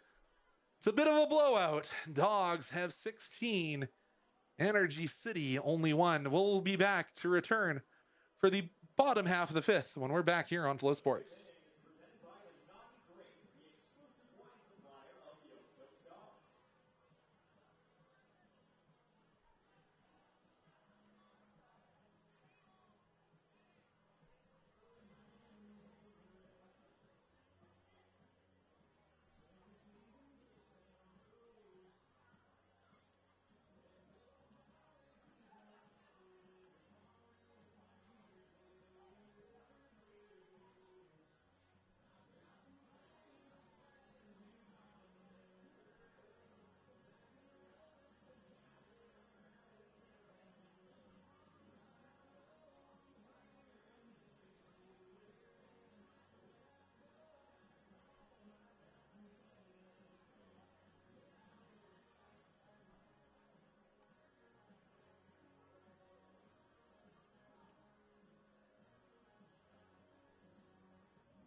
So I think we got point streak up to date. It's tough when you have as many defensive shifts.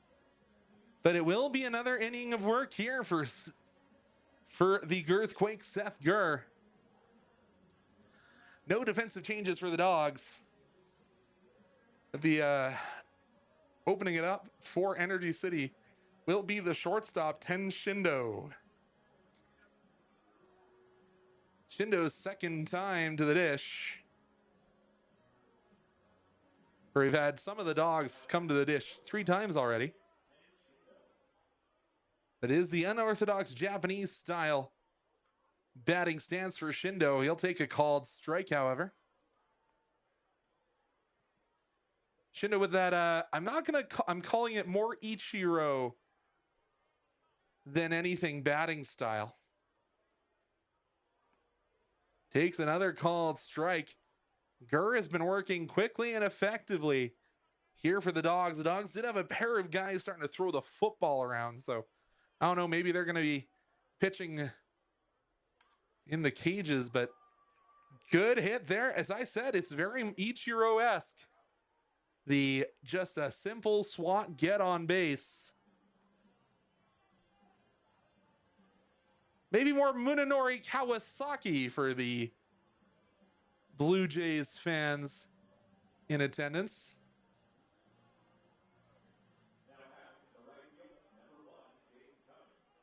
So this will be the second baseman now, Jaden Cummings. He'll swing at the first pitch he sees.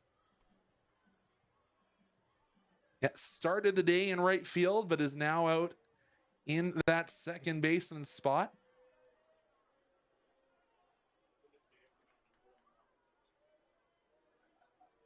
Oh, and 1 the count. Gurr got him to swing. He was way ahead of it, so you had to think there was a change of pace there from Seth Gurr. Gurr working into his 5th inning, and as I said, kind of shocked that his arm's still loosened up enough because he's had a bit of time in between innings, and he gets another K. The Girthquake, if I'm correct, that's his 7th, nope, his 6th strikeout of the night.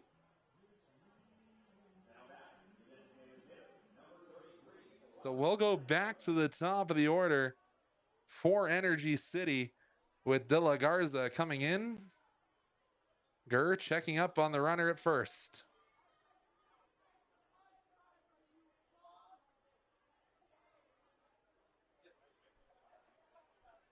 Gurr delivers. That's a swing and a drive. Racing towards it is the Dawgs, and Caden Williams parks under it. 2 away. Williams, a rangy center fielder. We've seen him in right. We've seen him in center. Very good player to have on your squad. Last year we saw him in left a lot when he was here.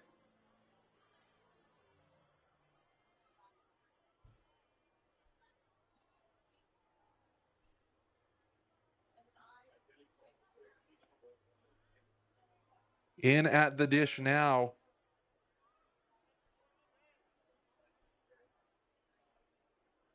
is Davis. Davis swings over that one. Was looking to put one over the fence there.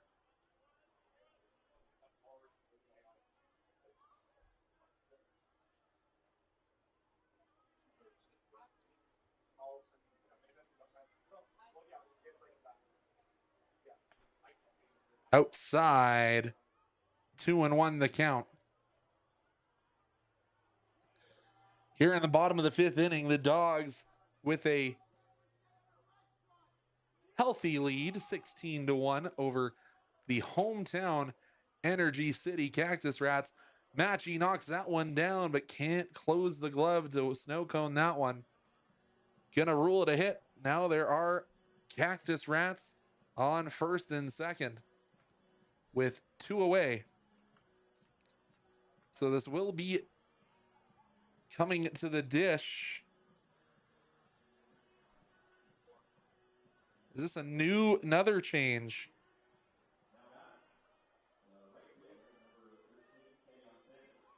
So it's Kenyon Sanders batting now.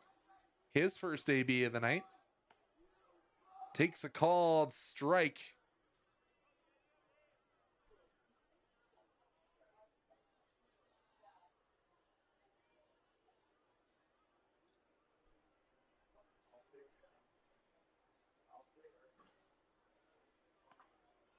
Takes another called strike, just finding the outside corner there was Gurr. Can Gurr get his 7th of the night?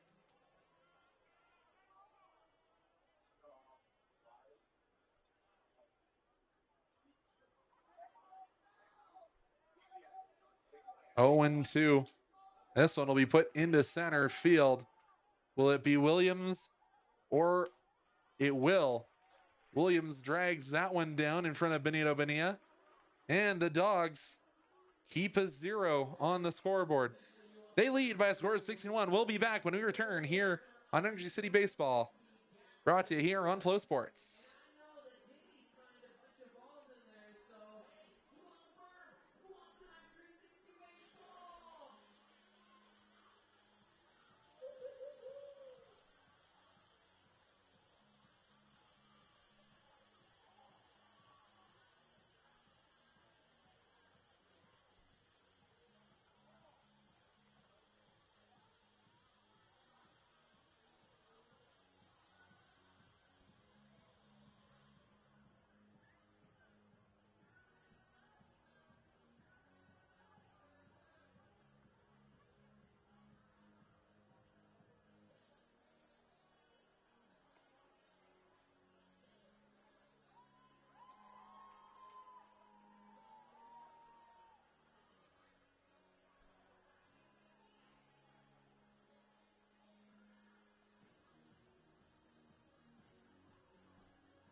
Derek Peterson now coming to the mound, the 5th pitcher that Energy City has sent to the bump.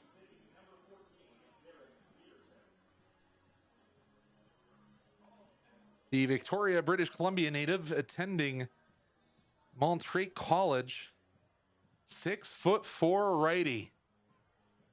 So big, tall. You have to think that'll come with some velo. You have to think the Dawgs might be thinking of making some changes, but they will not quite yet.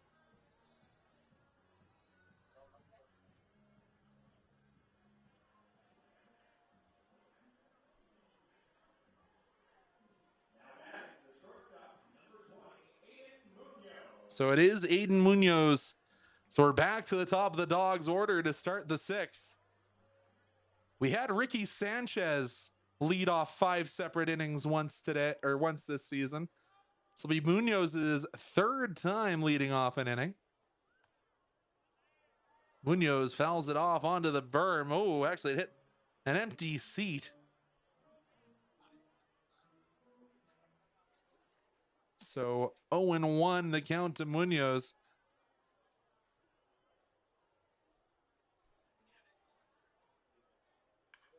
And Munoz gets a hold of that one. Will it go? It will not. It'll carry him right off the top of that right field fence. I thought it was gone, as did Munoz, but I'm sure he'll take the double.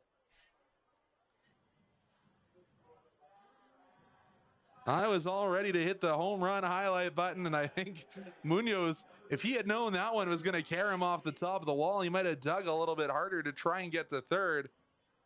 But Machi will now stick to the dish. Been a rough night for Energy City pitchers. Machi swings the first pitch he sees. That one will be fielded by Sanders. And it will not tag up. Will Munoz. Not going to quite test the arm of Sanders quite yet. Benito Bonilla steps to the dish. His 3rd time to the dish. He scored, but he was walked when that happened. Yet to put a ball in play and reach base safely. So technically 0 for 3 on the night in his 4th plate appearance. Bonilla puts a charge into that baseball, but it will be caught. Infield fly. And Bonilla was not happy with that one. Through the bat. That's a young man who needs to learn to handle that. So Connor Croson in his 4th time at the dish. Reminder, Crowson already has the triple, already has the double, and the flags are now dead hanging in left field. Crowson chops that one up the right side of the infield. Can he run this one out? Maybe he will. No, they're going to rule him out. That was close, but the Dawgs, for the first time since the second inning, hang a 0 on the scoreboard. They still lead 16-1. We'll be back shortly here on Flow Sports.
After a 6-out performance from Seth Gurr, he'll finally hand off the ball to Calgary, Alberta's Trey Macwood.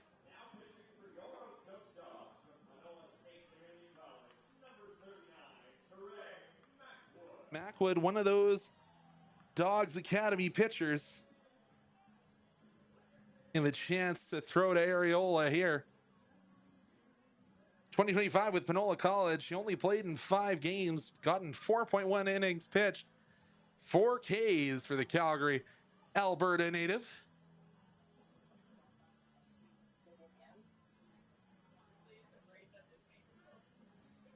But coming in some low leverage innings here to close out.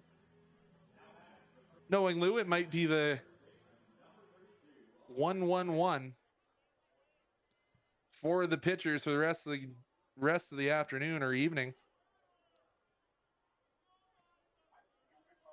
It's going to be Bear coming in to face Macwood for the first few pitches of his AB, and the first one was a ball.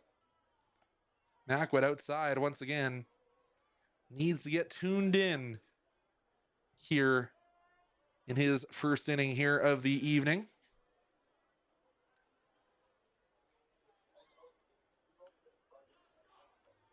Contact made, but it'll fly foul. 2-1 the count.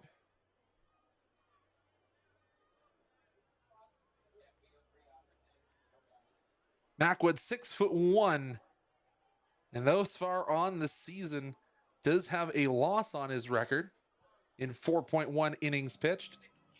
Also came in 5 games as an affiliate player last year.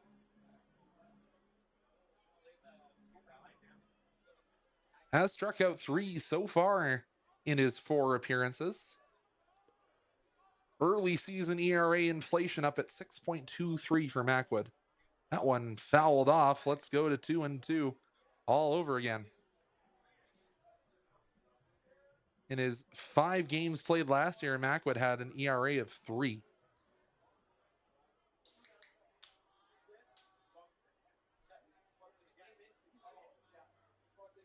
Macwood comes set. The pitch inside. Let's go to full. 3-2.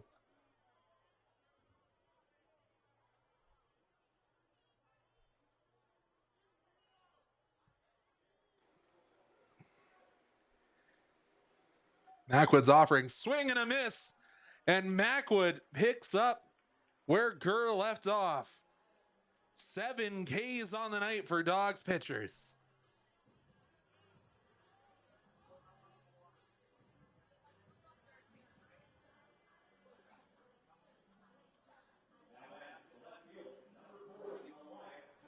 Elias Campbell now steps up to the dish.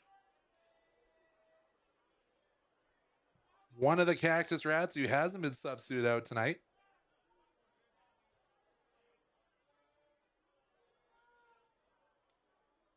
Righty on righty for Macwood.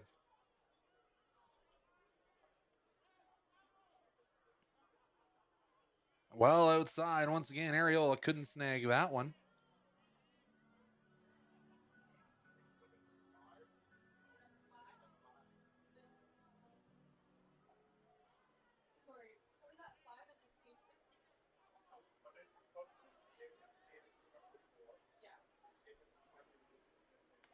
Swing and a miss, healthy hack there from Campbell. You have to think Energy City thinking about tomorrow. There's always tomorrow. It may only be a day away, but it can't come quick enough. The 2:05 a.m. first pitch scheduled for tomorrow. So that one's in and around the hands inside for Macwood, the 3-1. That one just pulled by Macwood and a free 90 for Energy City and Elias Campbell. Have to beware. Hasn't stolen a base yet this year, but he's an outfielder, probably got a bit of pace behind him.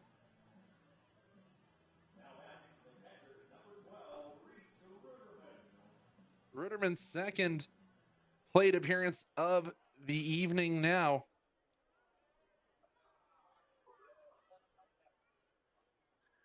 Ruderman swings and misses at the first offering. Ruderman has 4 strikeouts on the year coming into tonight, batting a 1.82. As I said, coming in relief after an injury to the starting catcher, and got a piece, but not enough on that offering for Macwood. Can the Dawgs K8 looking to K9?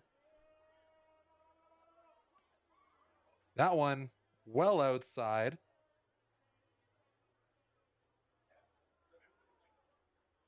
So let's go to 1 and 2.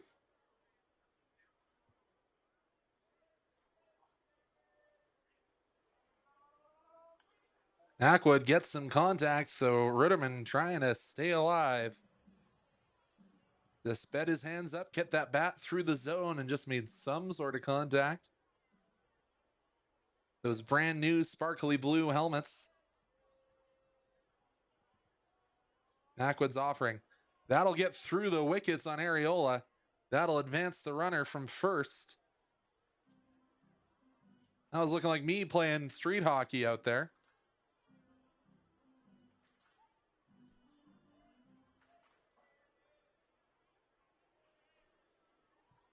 It's a lot easier when you have a goal stick to tend the 5-hole, and there's a little bit of extra padding there on a street hockey goalie compared to Ariola with that catcher's gear on. The 2-2 from Macwood. Just outside, count worked full once again. Bit of a blowout game here for the Dawgs. They lead 16-1. Macwood checks up at Campbell at second. That one will be hit well. Can Williams get there? He will play it on the fly. 2 away for Energy City.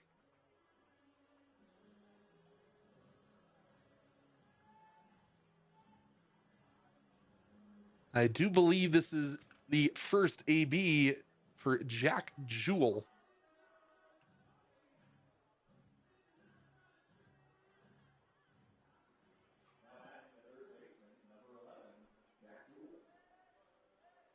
Jack Jewell, as I said, the Sherwood Park, Alberta native. Watches that one into the dirt. 1-0.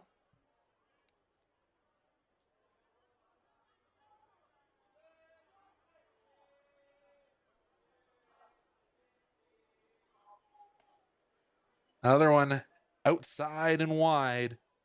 2-0 the count. Macwood will take a step off the mound. He'll march his way back up to that rubber.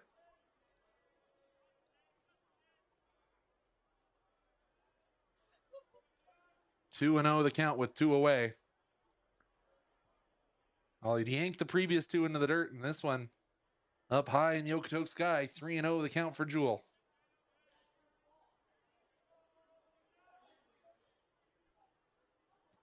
So Aronson, Ferguson, and McCluskey, their days are done, and 3-1 now the count after a called strike here to Jewel. It's the unwritten rule of baseball. When you're in a 3-0 count, you don't swing. Make them show that they can throw a strike. Mackwood threw a strike there. Jewel fouls it off.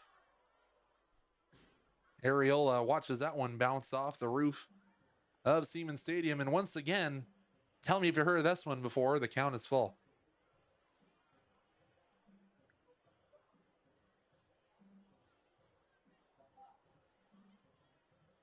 Tin Shindo hoping he gets to see an at-bat in the inning. Not going to open up the 7th. Game already into the 2 hours and 30-minute range.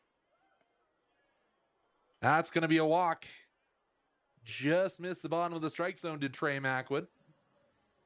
So Shindo will get to swing the bat here in the 6th. Connor Croson playing around with a little bit of clay over at first base. And a little bit of a squat. Seeing Connor Croson and Nash Kroll alternate here at first base, and a swing and a miss for Tin Shindo.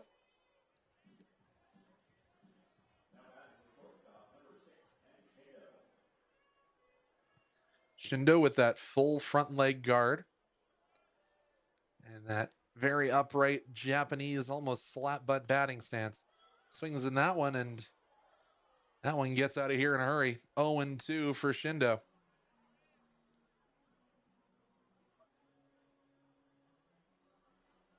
Yeah, definitely that more Ichiro approach rather than Shohei Ohtani. That one will be put right up to Mackwood. Mackwood juggles and gets it over to Croson.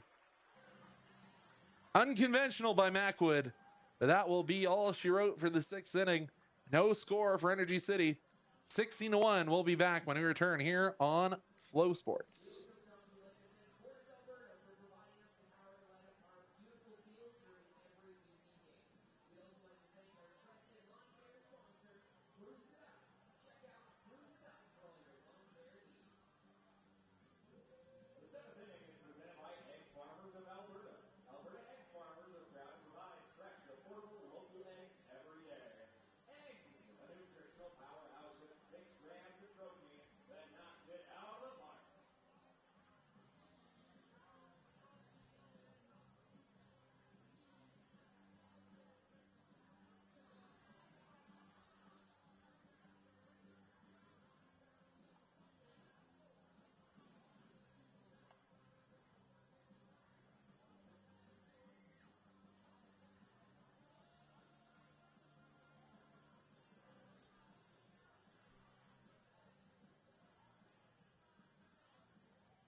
Now, we said the Dawgs may start to rotate a little bit. We're going to see Landon Kaufman head to the dish.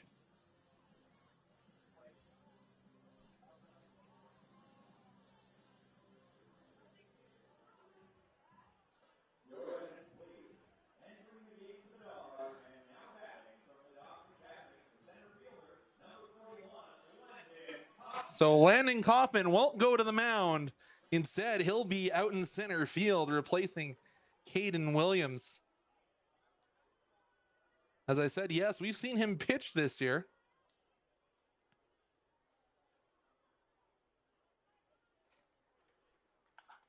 Kaufman makes contact, fielded well by Jewel, but the throw not in time. In and out of the glove there for Bear. And they're going to call it an E5. Jewel couldn't make the throw well enough. That'll allow Kaufman to hit first base. Paez now to the dish. And it's been one of those days for the Dawgs, but also allows these rotation players to start to build their confidence. This is when the Dawgs team does get dangerous. Strike called on the outside corner.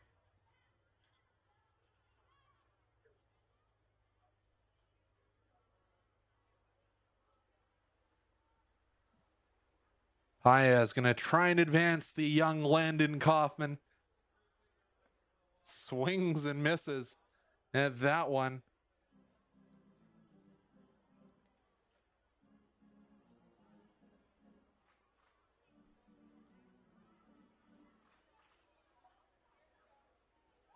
"12 hits, 16 runs for the Dawgs.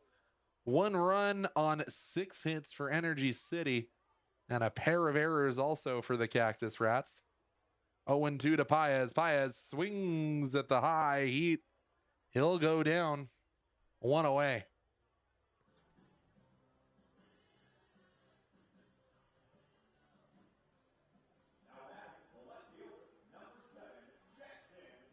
And Jackson Farah still in the ball game. Farah is 2 for 2.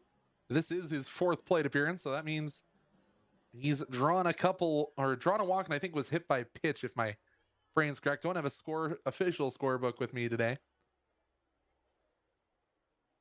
Tough to do everything I need to do here in the box when it's just me. Called strike inside on the left-handed hitting Farah. This is a good showing when you have your returning base boss for the Dawgs, Mitch Schmidt. Big Bear sees Farah smack that one into right field. It'll get down. That'll be extra bases for Farah. Farah, will he turn at second? He will not. He'll advance himself and Landon Kaufman. A nice hit into right field.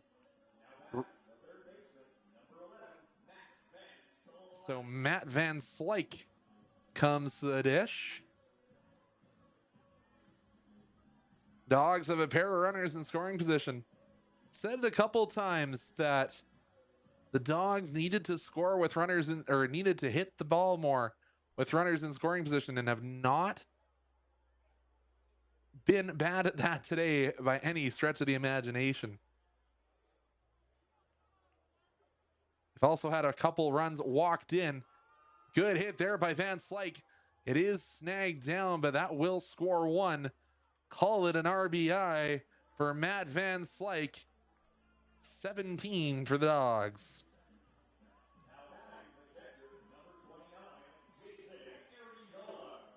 So Areola comes to the dish. But yeah, as I said, Mitch Schmidt returns, the Bellevue assistant coach the last 20 years.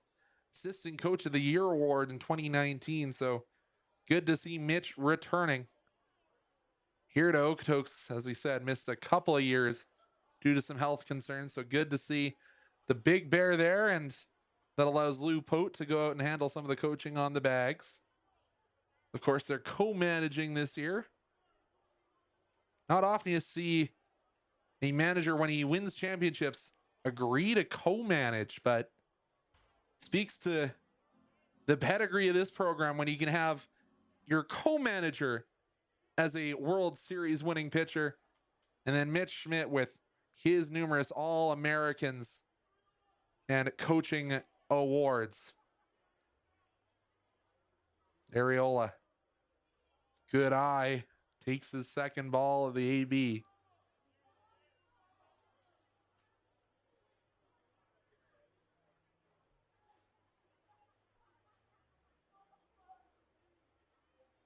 Of course, you also have Dave Robb around the squad. inside on Areola. He'll step out of the box and recollect himself. Joe Sargent, your pitching coach. And as we saw earlier, Savannah Blakely, your athletic therapist this year. And then I mentioned Andy Peterson, the infield coach. I think they'll all be quite happy with what the Dawgs have produced today. Oh, and paging Joe West, that was apparently a strike. 3-2 the count.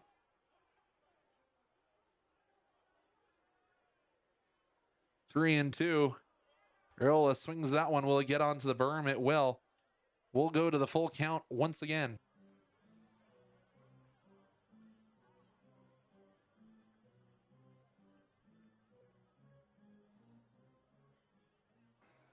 I'm hearing talk about the in-stadium 50-50 hitting a decent total. Kind of hard to not have a decent 50-50 when the game's gone on for 3 hours. Areola chops that one. Fielded well by Cummings. And the Dawgs only manage one in the 7th inning. They score the young Landon Kaufman. But that widens the gap to 16 runs, 17-1. We'll be back when we return here on Flow Sports.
And it's still Macwood on the mound, and it looks like that may be the only change so far is going to be in center field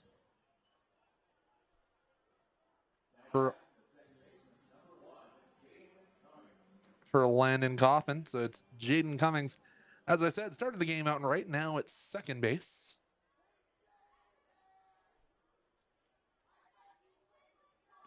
Cummings swings and misses at the first pitch he sees.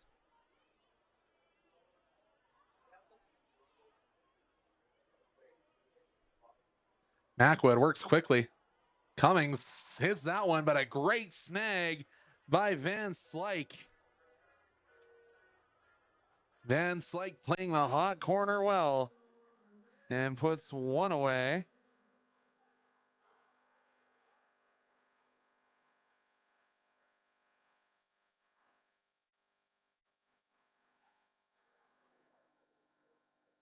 Now stepping into the plate, number 33.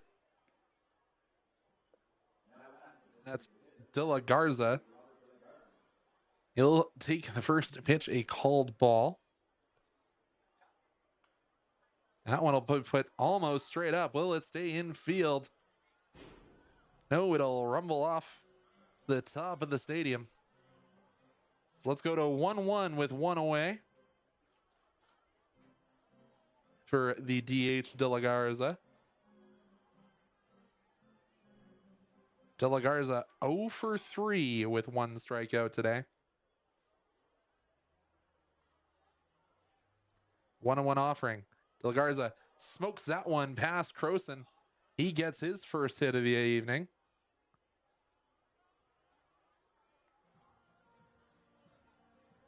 Good play there from Croson to try and get there.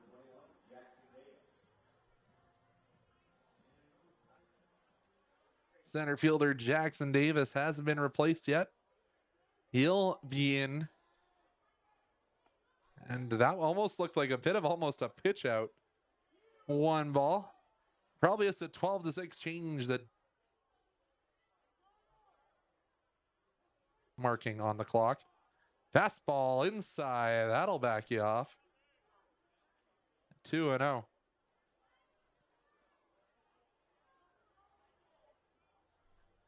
Pitcher is warming for the Dawgs as Mackwood changed the pace. Got a big swing there from Davis.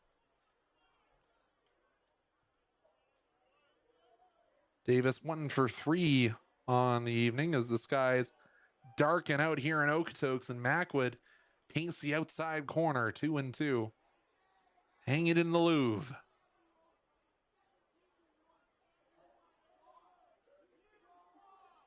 Mackwood gets contact. Racing his way in is from the left field is Jackson Farah. 2 away.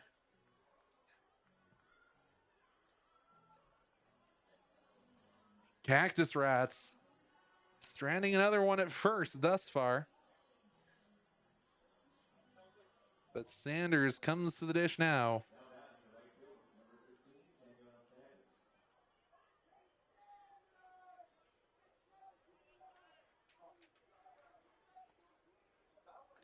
Kenyon Sanders called ball.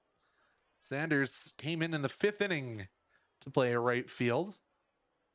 That squat batting stance. Takes high once again. 2-0. I think this will be probably the last inning for Mackwood. But as I said, the Dawgs pitching has been brilliant. 7 Ks on the evening. Swing and a miss there.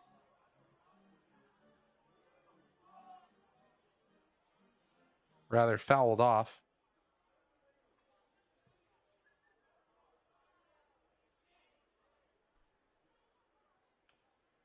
That one will be chopped foul as well.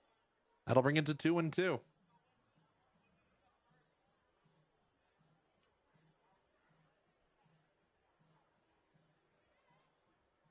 It's easy when you get this kind of run support as a pitcher to just say, you know what, we got 1 billion runs. I can take some of my stuff off, but Gurr works 5 solid innings, 6 strikeouts, and Mackwood gets contact up the middle. They'll cut off the lead runner, and that will be all she wrote for the home half of the 7th. We'll head into the 8th. The Dawgs lead by 16, 17-1 when we return here on Flow Sports.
So it does look like there has been a change in the outfield for Campbell. So he has been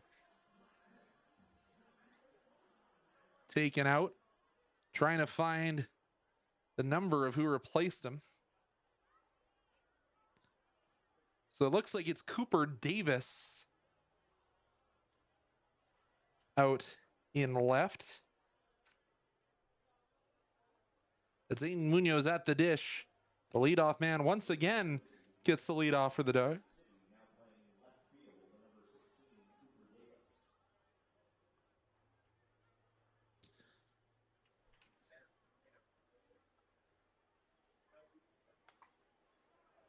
Ooh, just off the outside half of the plate. 2-0 the count here for Williams.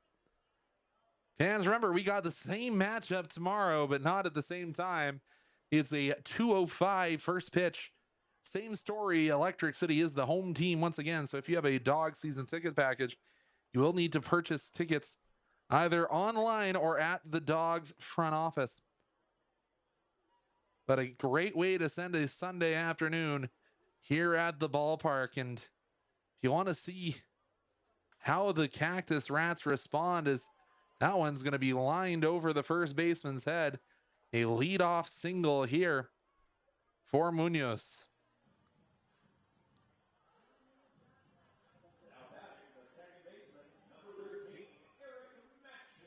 So Matchy will come to the dish once again. And boy, it's been a day for the Dawgs. Matchy 2 for 4 and has come across the plate twice. Matchy takes a called strike on the outside corner. 0-1.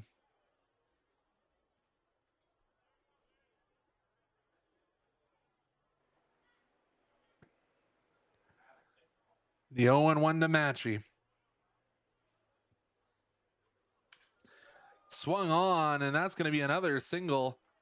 The Dawgs now have runners at first and second. Rough night for the Energy City Cactus Rights pitchers as Peterson still on the mound.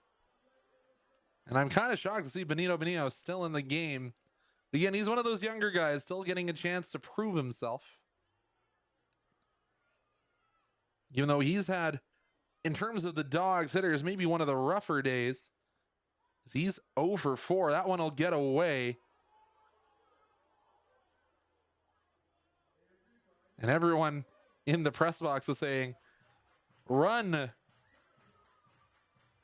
Run, Munoz. Go take an extra bag. But kind of didn't know where that ball had gotten to, and not a clear sign from Luke Pote, who's manning third base today.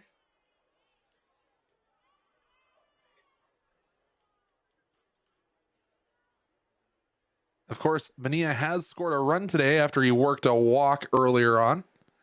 And he's up 2-0 in this at bat. And there is another arm warming for Energy City rather.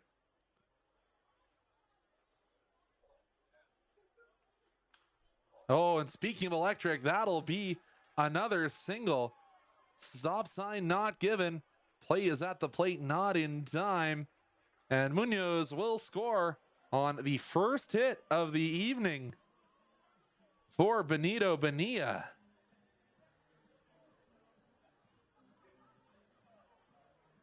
And Connor Croson. And we're going to have a mound visit here before Connor Croson comes to the dish. And I think that may be the last pitch of the night for Pedersen. And I am correct. He'll hand off the ball, and we'll have the fifth arm for Energy City coming in.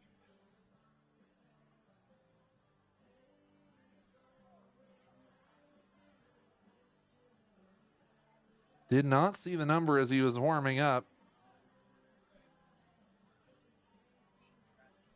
It's going to be number 8 here for Energy City. So that's Sebastian Mizener.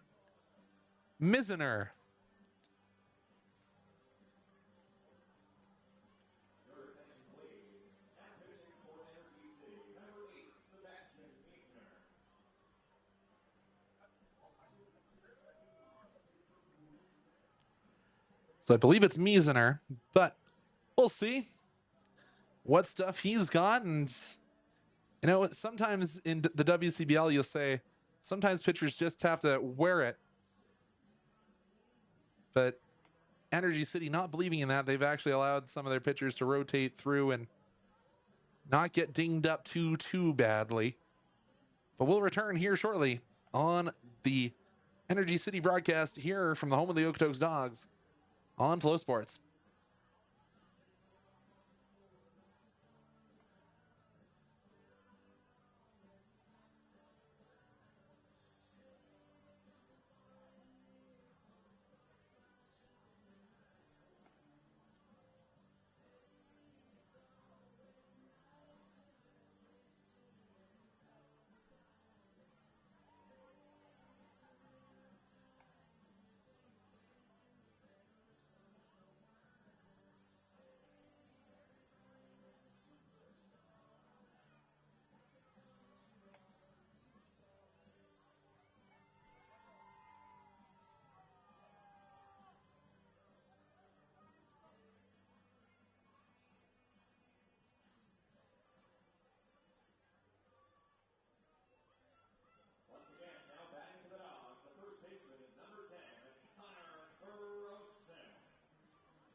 Tough first batter to come in for Misner. He will face Connor Croson.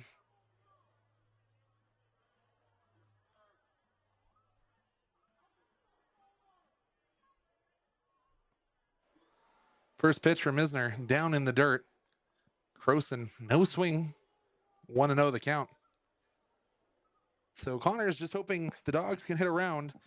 He can get one over the fence and a single. They cycle it up.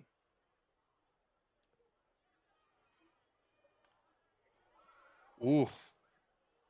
Didn't miss that one by much as the ball comes all the way back to umpire Marcel Rosetto.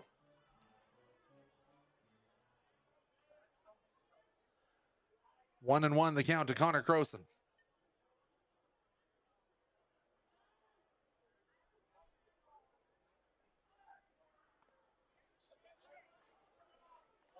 That was allegedly a strike.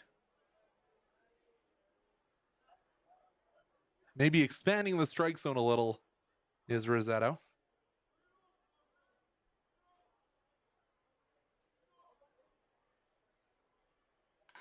Croson makes contact.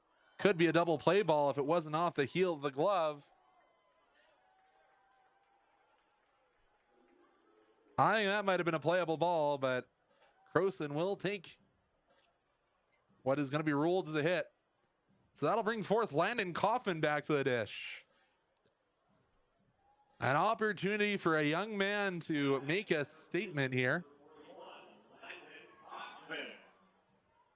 Kaufman well liked here by the fans in attendance at Siemens Stadium.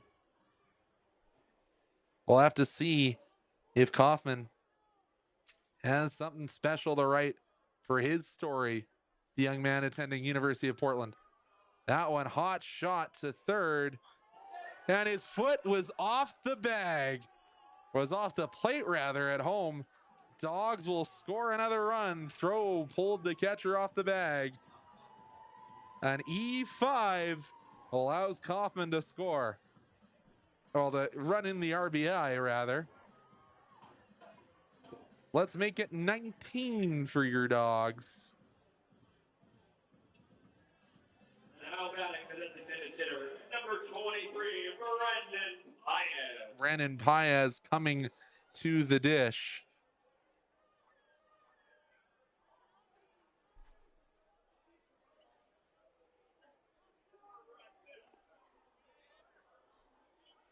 Paez at the dish.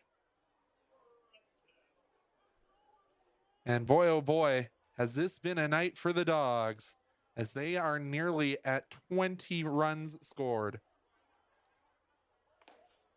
Swing and a miss from Paez. He's down 0-2. Don't think you're upset if you're Paez with that 0-2 count. He's had a good night at the dish, as have all the Dawgs. Paez gets a piece of it and he yanks the bat out of his hands.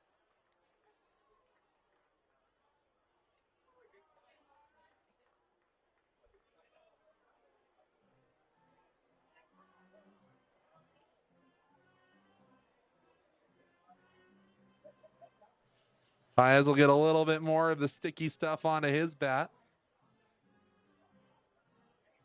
A little extra pine tar rubbed onto those gloves on his hands.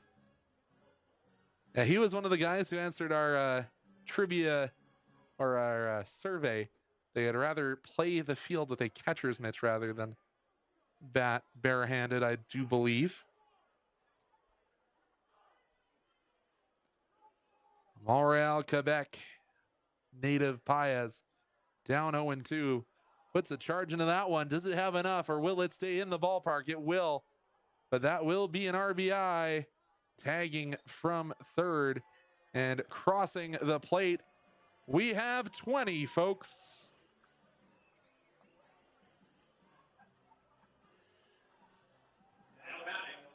And it'll bring the batter Jackson Farah up to the dish.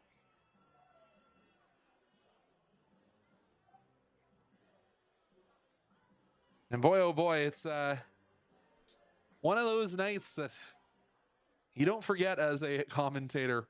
Not often do you see that 20 spot, especially in this ballpark. As you know, it's 400 feet to dead away center. It's not talking about some of the buildings around the WCBL where it's only 300 feet in a windy city to center.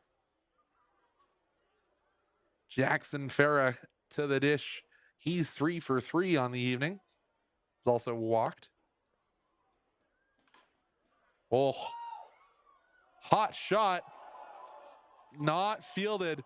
That looks like that was one of the dads out on the berm who just missed the web gem for themselves. But Farah at 0-2. I always wonder if you see it hit to the berm and you see someone nearly make the catch. Do you get a chuckle when you're at the plate? I'll have to ask some of the Dawgs boys that. 0-2 is Farah after putting that one foul. Swing and a miss. Down goes Farah.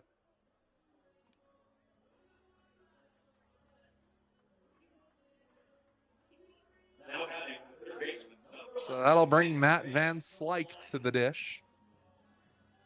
Van Slyke, like many of these Dawgs players,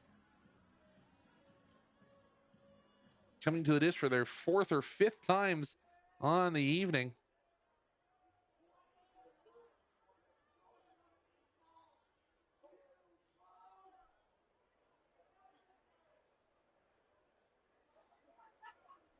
But of course, his first time facing Missner.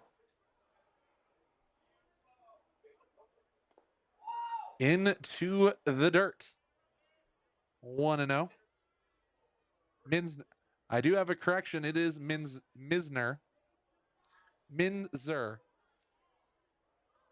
So apologies to the family who may be watching.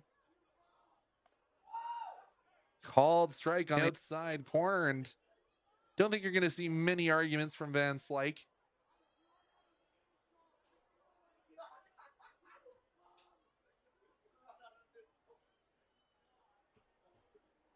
Billed is out of Toronto, Ontario on the scoreboard. Takes a called strike on the outside corner. A little bit of a conversation. I think Marcelo Rosetto, I can't see the lips, can't read them from here, but he said, "Are you really arguing balls and strikes in a 20-1 ball game?" I can tell you I wouldn't. 1-2 the count to Van Slyke. Holds up. And the first base umpire, as I said, that is Marcel Bruce. Two Marcels handling the outs today. Who said that one did not cross the plane? That one at the knees, a late called third strike. And Rosetta walks away, and the Dawgs walk away. A 19-run lead. And only held to 3 runs in that inning. We'll be back when we return here on Flow Sports.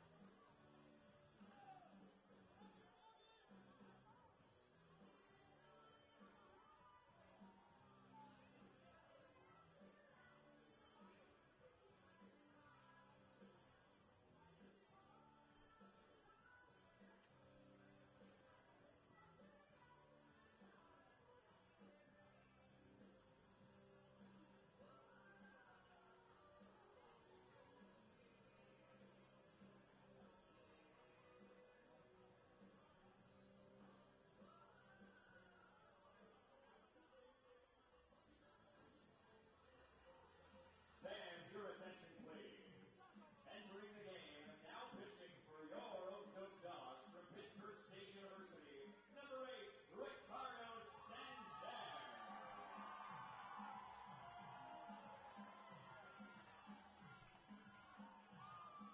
Oh, fans, you usually have to wait a fair amount of games before you see this. But it is the most popular man in Okotoks, Ricardo Sanchez, on the mound. Only the second time we've seen this. Oh, I got to pull up Ricky's stats here from last year.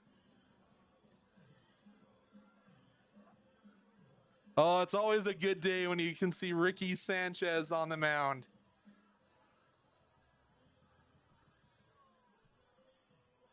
So Ricky Sanchez in his career on the mound, 1 inning, 2 strikeouts. Let's see if he continues those brilliant stats.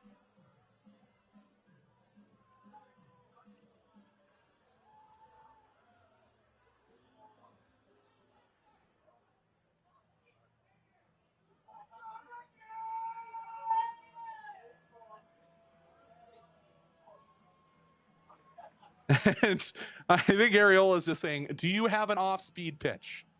Do I need to call signs? Now batting the first baseman, number 32, Alain Gobert.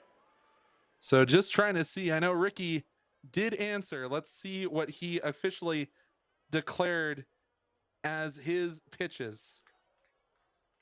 His pitch mix is simply, I'm nasty on the mound. We'll have to see how nasty. Is he? 1 pitch, 1 flyout. Fielding back, well played there. As his backup, Aiden Munoz, says, I'll field that for my shortstop brethren. 1 pitch, 1 out, Ricky Sanchez.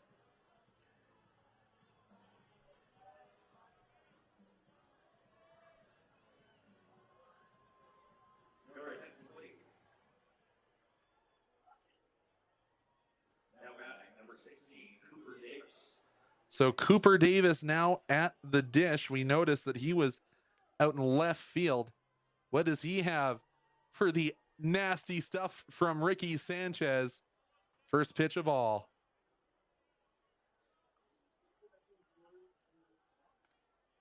Gets the foul back. Ricky does seem to have some pace on that. Might just be 4-seamers painting, but here's the motion from Ricky. Won the count. Ricky. Right down the middle, but that one's also fieldable. Calls off Kaufman. And the play made by Farah. 2 up, 2 down for Ricky Sanchez. Probably got some tips from Ashton Luera last year, and we'll see if he can go 3 up, 3 down. So Reese Ruderman comes to the dish. Can he ruin Ricky Sanchez's brilliant pitching record. Takes the pitch off the outside.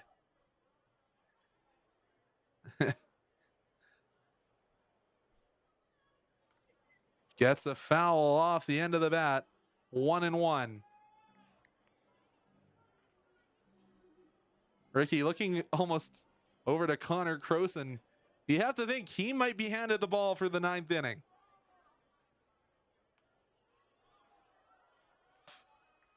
Can Ricky end his night with a K on the scoreboard?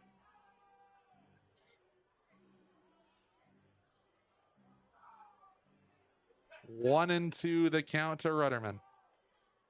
Sanchez winds, delivers, fouled off, and Ariola's like, I want to keep this 0 for Ricky. Ricky takes, and he gets to finish him from our sound man. Can Ricky do it? Can he get the whistle? No, he'll get a hard hit single, and that's the first base hit Ricky Sanchez has allowed, if I am correct.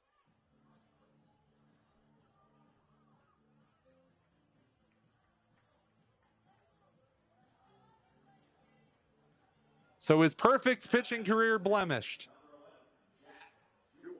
So that'll bring forth Jack Jewell. Came in the 5th in relief. We'll see how this changes Ricky Sanchez's approach on the mound. Oh, high heat.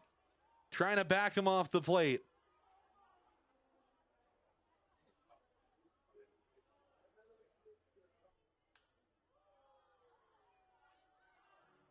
Ahead.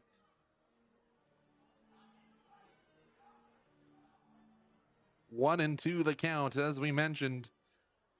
Ricky Sanchez, the shortstop, the position player pitching. Gets a called strike. That was a beauty from Ricky Sanchez. Vámonos, Ricardo. Let's go to the dugout.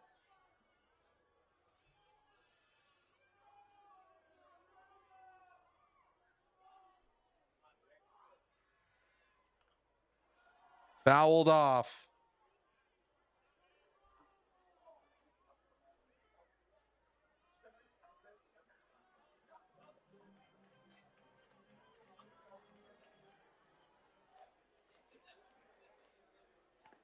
Eliminación by Ricardo Sanchez. And he gives them the sword.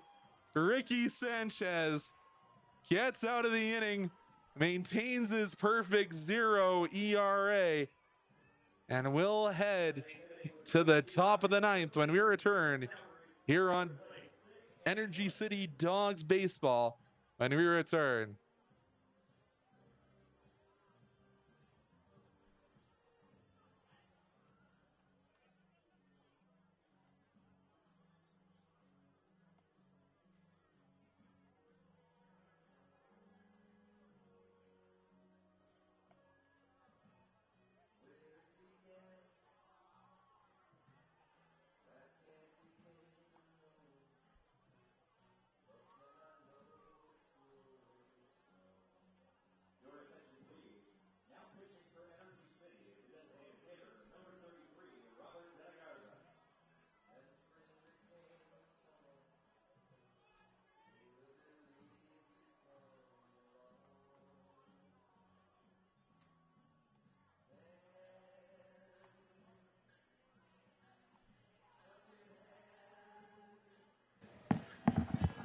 So, as the sounds of Sweet Caroline come from Okotoks, we now have another position player pitching, but it's the DH, the Energy City, saying we no longer have a DH, we just have De La Garza.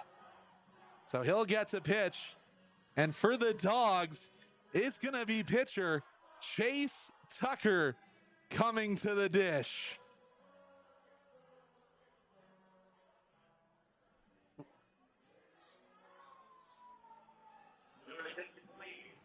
Entering the game and batting the off at the top of the 9th, the pitcher, but now catcher, number 40, So Chase Tucker looks like he'll be catching the bottom of the ninth. We've seen this before last year.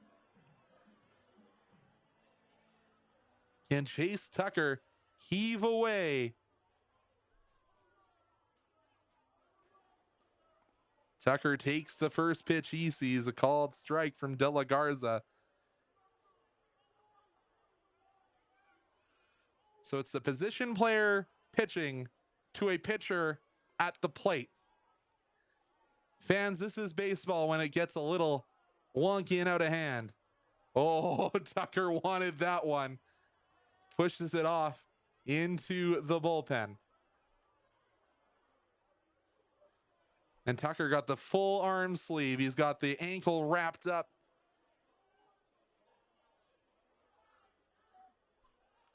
Oh, and Tucker wanted that one too. He fouled up and over the backstop.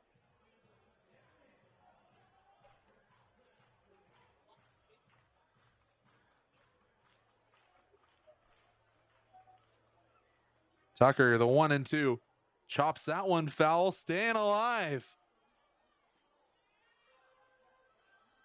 What can't Chase Tucker do? You know, it's kind of feels like one of those games where you saw Will Ferrell go and play every position. I think he could probably do that with Chase Tucker. Tucker gets the bat to that one. Can he race it out? Jewell with the hands. Not in time, or is in time. Can't run that one out, can Tucker. One away for the Dawgs.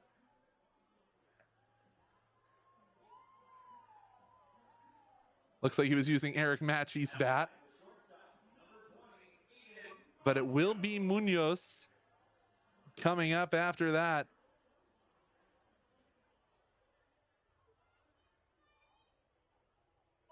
Munoz swings the first pitch he sees, fouls that off in the direction of right towards my vehicle. Aiden, if it hits my windshield, I'm nowhere to come.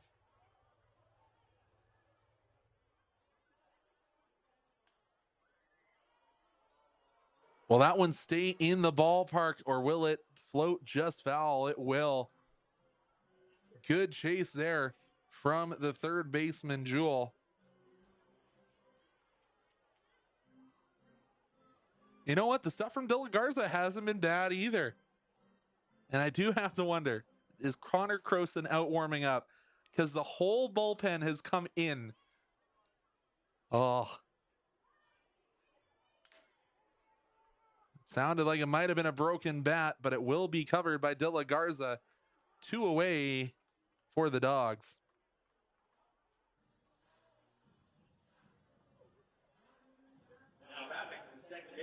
Will be Eric Matchey.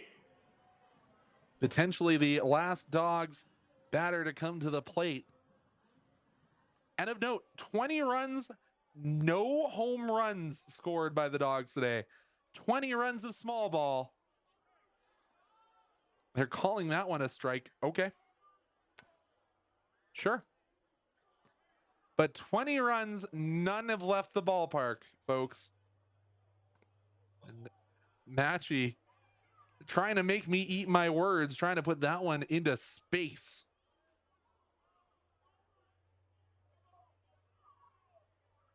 De La Garza takes the sign, delivers. Matchey fouls it off into the Energy City dugout. Or nearly into it. It looks like it's bounced out onto the warning track, got all the way out to the bullpen. So we'll go 0-2 once again for Matchey. Swing and a miss. Matchey goes down on strikes. We'll go to the home half of the ninth inning. They only need 19 to come back. 20 to win.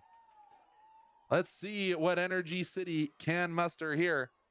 And who comes to the mound when we return for Energy City Baseball, presented by the Okotoks Dawgs on Flow Sports.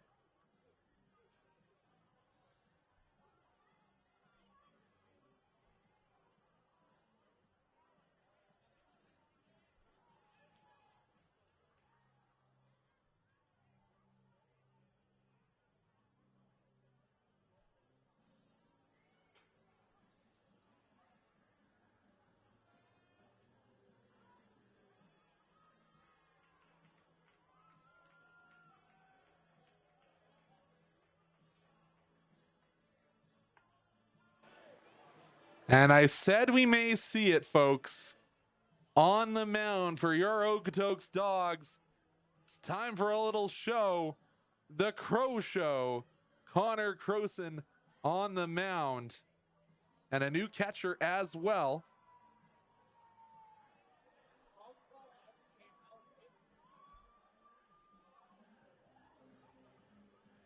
Oh, and this is a first for me. Ricky Sanchez slides to first. Now pitching for your Okotoks Dawgs, number 10, Connor Croson. Oh boy, the Crow Show in on the mound. I'm trying to figure out who we've got catching. Looks like that's Declan Spooner behind the dish.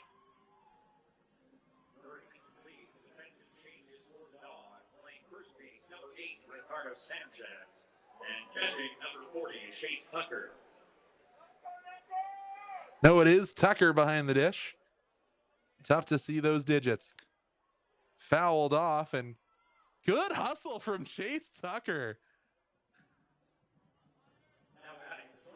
Number 6, 10 Shindo. So it is 10 Shindo at the dish.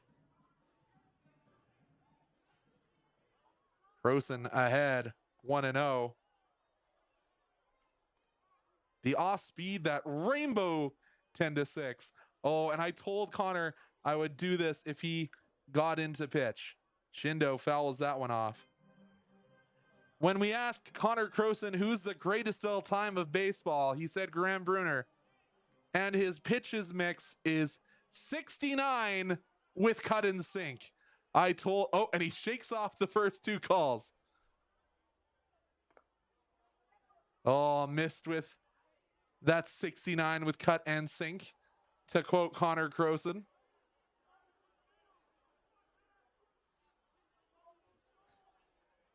I didn't expect it to be this early in the season when I get to use that one. Called strike 3. Connor Croson gets the strikeout. So a K for Ricky and a K for Connor Croson have brought the Dawgs to 9 strikeouts on the night. The Dawgs K9.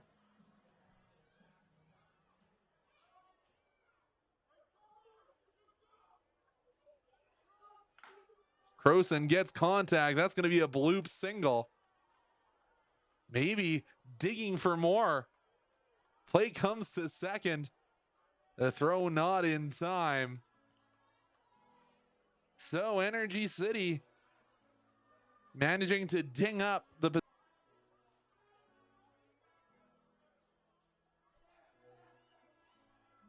Reminder that Connor Croson did technically play a year for the former Edmonton Prospects. I think it was the COVID year 2020 when Croson was with the Prospects. Down and away. 1-0 for Croson.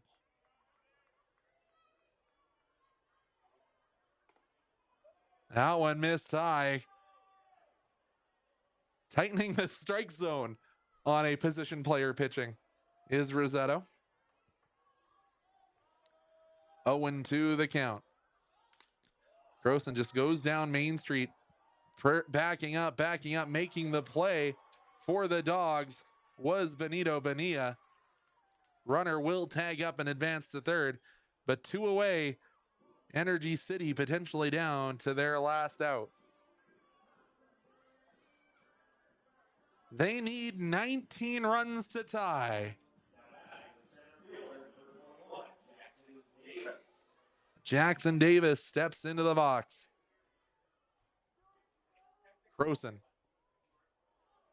in for a ball.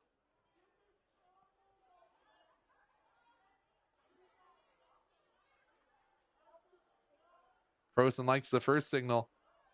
Gets a foul ball. 1-1 the count. For Connor, the closer, Croson.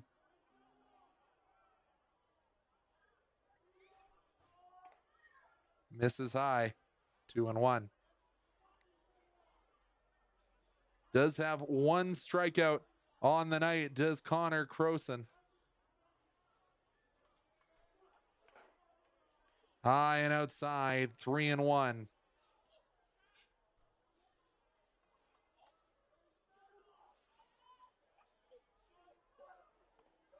Right down Main Street.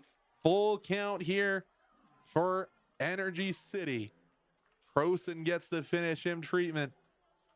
Shakes off the first two signs. And he issues a free pass.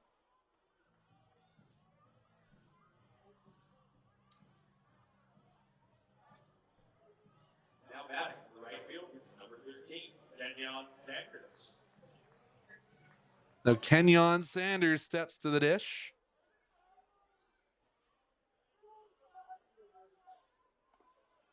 Croson reaches back and fires a dart. 0-1. So we're on hour 3 of baseball. Runner goes, fouled off. He'll have to trot his way back to first, but Croson's ahead, 0-2. What else do you have in your bag of tricks, Connor? 0-2. Shakes off the first sign, likes the second. Croson delivers outside. They'll give a stolen base there very technically. Outside, knocked down well by Williams. Or not Williams. Tucker. Connor Croson deals. High again. Full count, 3-2. Can Connor find the zone? Find a way to end this 3-hour-and-a-half marathon. Swing and a miss. Croson with the K. And the Dawgs polish this one off. Your final score, 20-1.